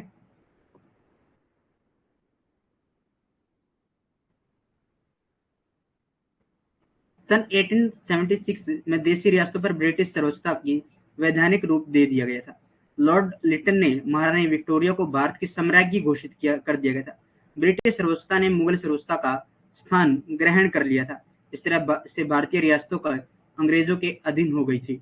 इस काल में अधीनस्थ के साथ राजनीतिक एकीकरण की प्रवृत्ति उभर कर सामने आई। आधुनिक साधन जैसे रेलवे, डाक तार, सड़क, प्रेस तथा शिक्षा व्यवस्था ने राजनीतिक एकीकरण में महत्वपूर्ण भूमिका निभाई थी। In 1876, British supremacy over the princely state was legal, and Lord Lytton declared Queen Victoria of the Empress of India. British supremacy replaced Mughal supremacy, and in this way, the Indian princely states come under the British. During the period, a trend of political integration along with the sovereign nations emerged. Modern means जैसे as a railways, posts, telegraph, road, press, and education system played an important role in political intersections. हम Hunter योग को पढ़ेंगे, would का डिस्पेस को पढ़ेंगे, अलग अलग प्रिंटिंग प्रेस के अधिनियमों को पढ़ेंगे। इन चीजों को हम पढ़ेंगे हमारी नेक्स्ट क्लास के अंदर, जब हम एजुकेशन जो अगली क्लास हमारी होगी कल उसके अंदर। ठीक है, इसके साथ ही इस प्रकार से इस काल में ब्रिटिश रोजता पूरी तरह से स्थापित हो गई। भारतीय रियासतें ब्रिटिश शासकों के अधीन हो गई थी, लेकिन देशी राजाओं ने सुव्यवस्था व्यवस्थित शासन चलाने और जन कल्याण में के स्थान पर विलासतापूर्ण जीवन अपनाए और जनता के साथ कठोर व्यवहार किया। अब जो राजा था भाई, अब वो राजा क्या होगा, जनता के साथ कठोर व्यवहार करना शुरू कर दिया उसने। उससे जनता के साथ कोई मतलब नहीं, विलासिता वाला जीवन जीना, भाई अपनी मौज होनी चाहिए, बाकी जाए बाढ़ में। ठीक है, क्या होना चाहिए, अपनी मौज होनी चाहिए, बाकी भाड़ में जाओ। ऐसा उन्होंने ऐसी नीति उन्होंने अपना ली थी। तो 19वीं सदी के अंत में ब्रिटिश सरकार ने कुप्रशासन, कलह विद्रोह, सती प्रथा, बाल हत्या जैसे मामलों के जरिए प्रत्यक्ष हस्तक्षेप शुरू कर दिया, जो धीरे धीरे प्रत्यक्ष हस्तक्षेप की प्रथा के रूप में बदल गया था।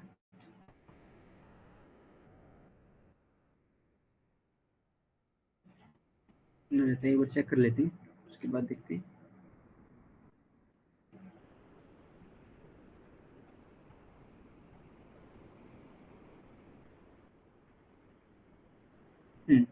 लगभग थोड़ा ही रहता है, हो जाएगा तब तक।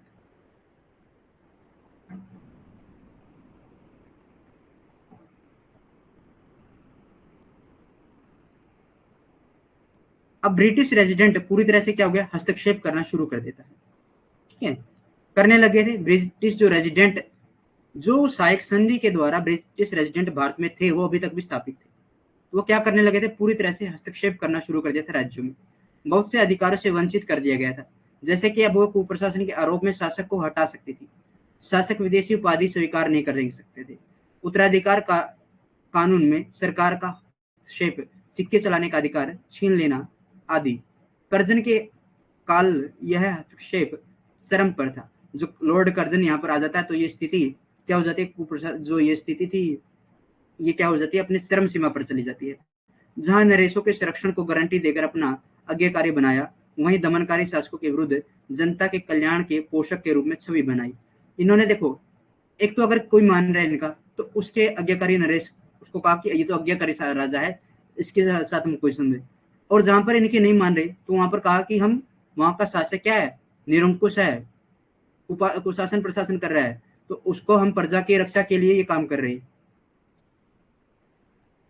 The British residents started interfacing completely, and the state were deprived of many rights, such as in now she could remove the rule on charges of uh, maladministrations.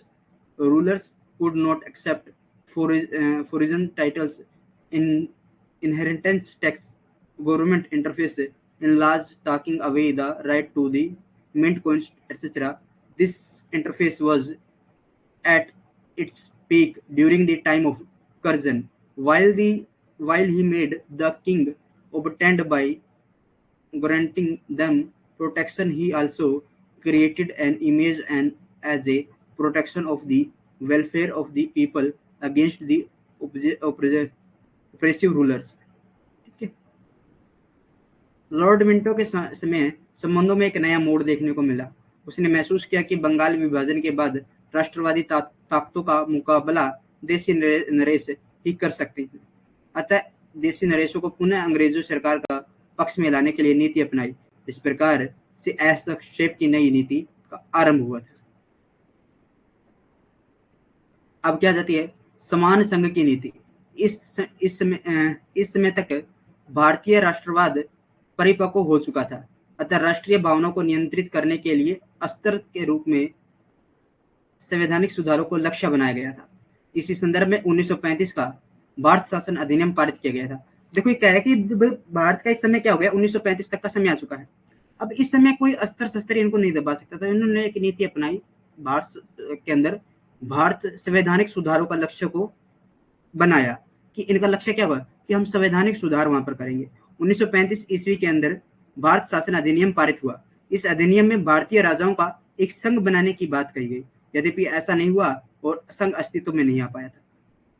Cripps mission क्या है, क्रिप्स मिशन, वेवल योजना, cabinet mission आदि के माध्यम से संवैधानिक सुधारों की बात की गई थी माउंटबेटन योजना में ब्रिटिश सर्वोच्चता की समाप्ति के बाद ही की बात की गई। अंततः 1947 ईस्वी में भारतीय स्वतंत्रता अधिनियम पारित हुआ और भारत से ब्रिटिश सत्ता समाप्त हो गई थी।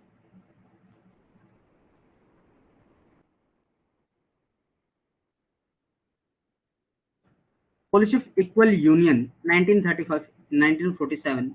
By the time of Indian nationalism and matured and constitution reforms were targeted as a weapon the control in national sentiments. In this context, the Government of India Act 1935 was passed. In this act, there was talk to forming a union in India state. Although this did not happen and the union did not come into existence, constitutional reforms were talked about through Cripps Mission, Wavell Plan, Cabinet Mission, etc. The Mountbatten Plan talked about the end of British supremacy.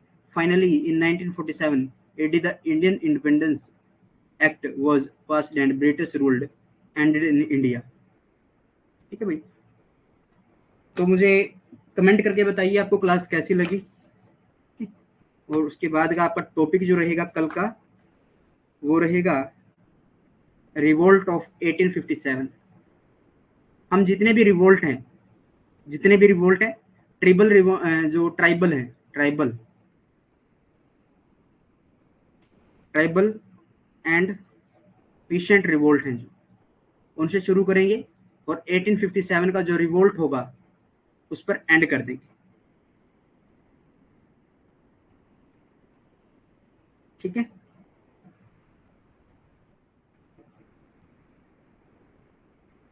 Thank you Anjali man,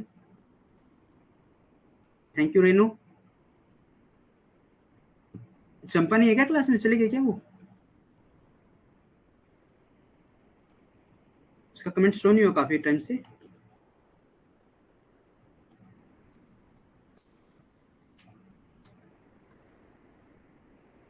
Renu, Rekha, thank you man, wonderful class. Renu Devi, interesting class sir, thank you.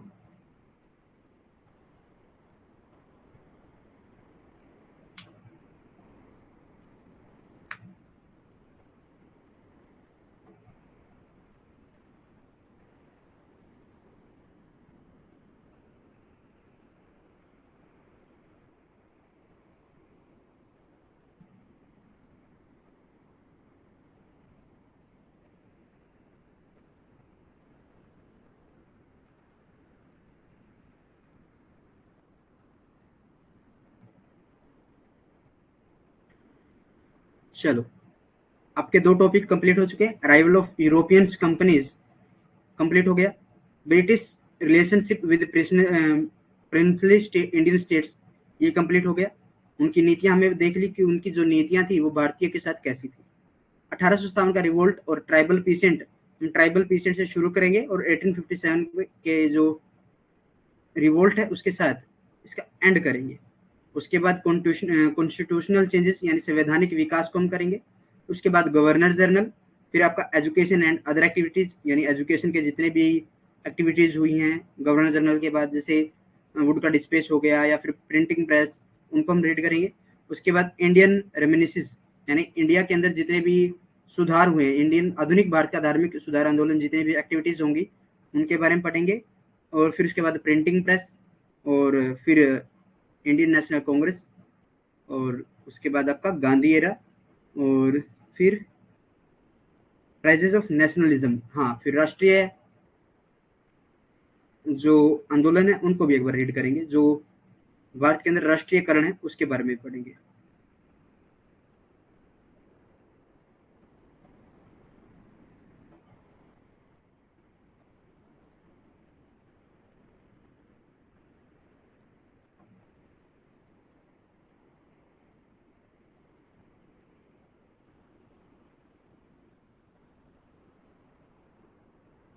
तो आपका course जल्दी समाप्त हो जाएगा। ये आज 15 अक्टूबर हो चुका है। 15 अक्टूबर। अच्छा, आज बताइए क्या है आज? मुगल काल हमने पढ़ा है, और पीछे 13 अक्टूबर भी निकल गया भाई, मुझे भी याद नहीं रहा 13 अक्टूबर। सबसे बड़ा नुकसान हुआ मेरा 13 अक्टूबर को, मुझे याद नहीं रहा।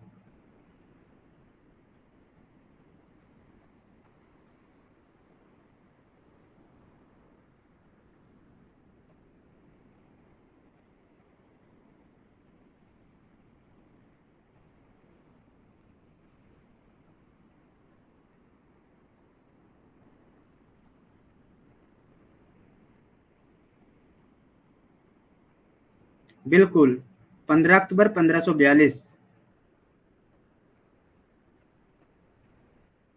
और 13 अक्टूबर 1240। 13 अक्टूबर 1240 क्या था? रजिया सुल्तान की मृत्यु हुई थी कैथल के अंदर।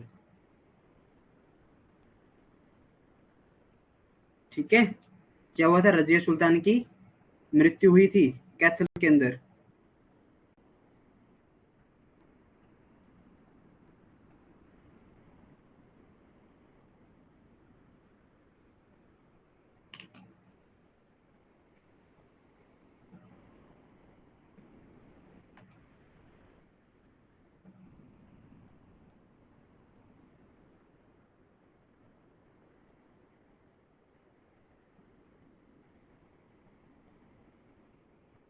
और कुछ पूछना है किसी को, या फिर चलें?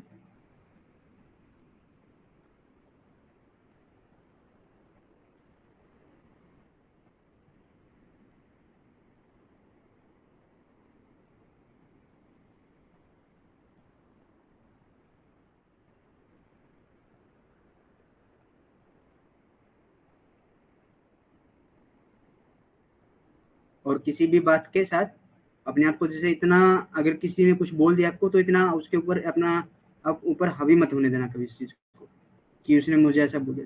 26 जनवरी हुमायूं की डेथ, हाँ बिल्कुल।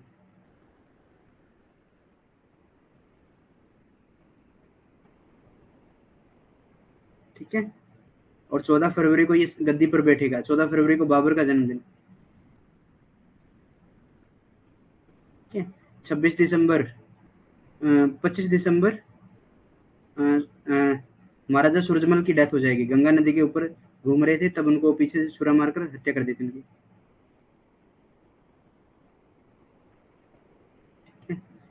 तो चलते हैं फिर, अगर किसी को कोई डाउट नहीं है तो समाप्त करते हैं इस क्लास को हम यहीं पर, फिर मिलेंगे एक नए अध्याय के साथ, कुछ नए तथ्यों के साथ। तब तक के लिए जय हिंद, जय भारत।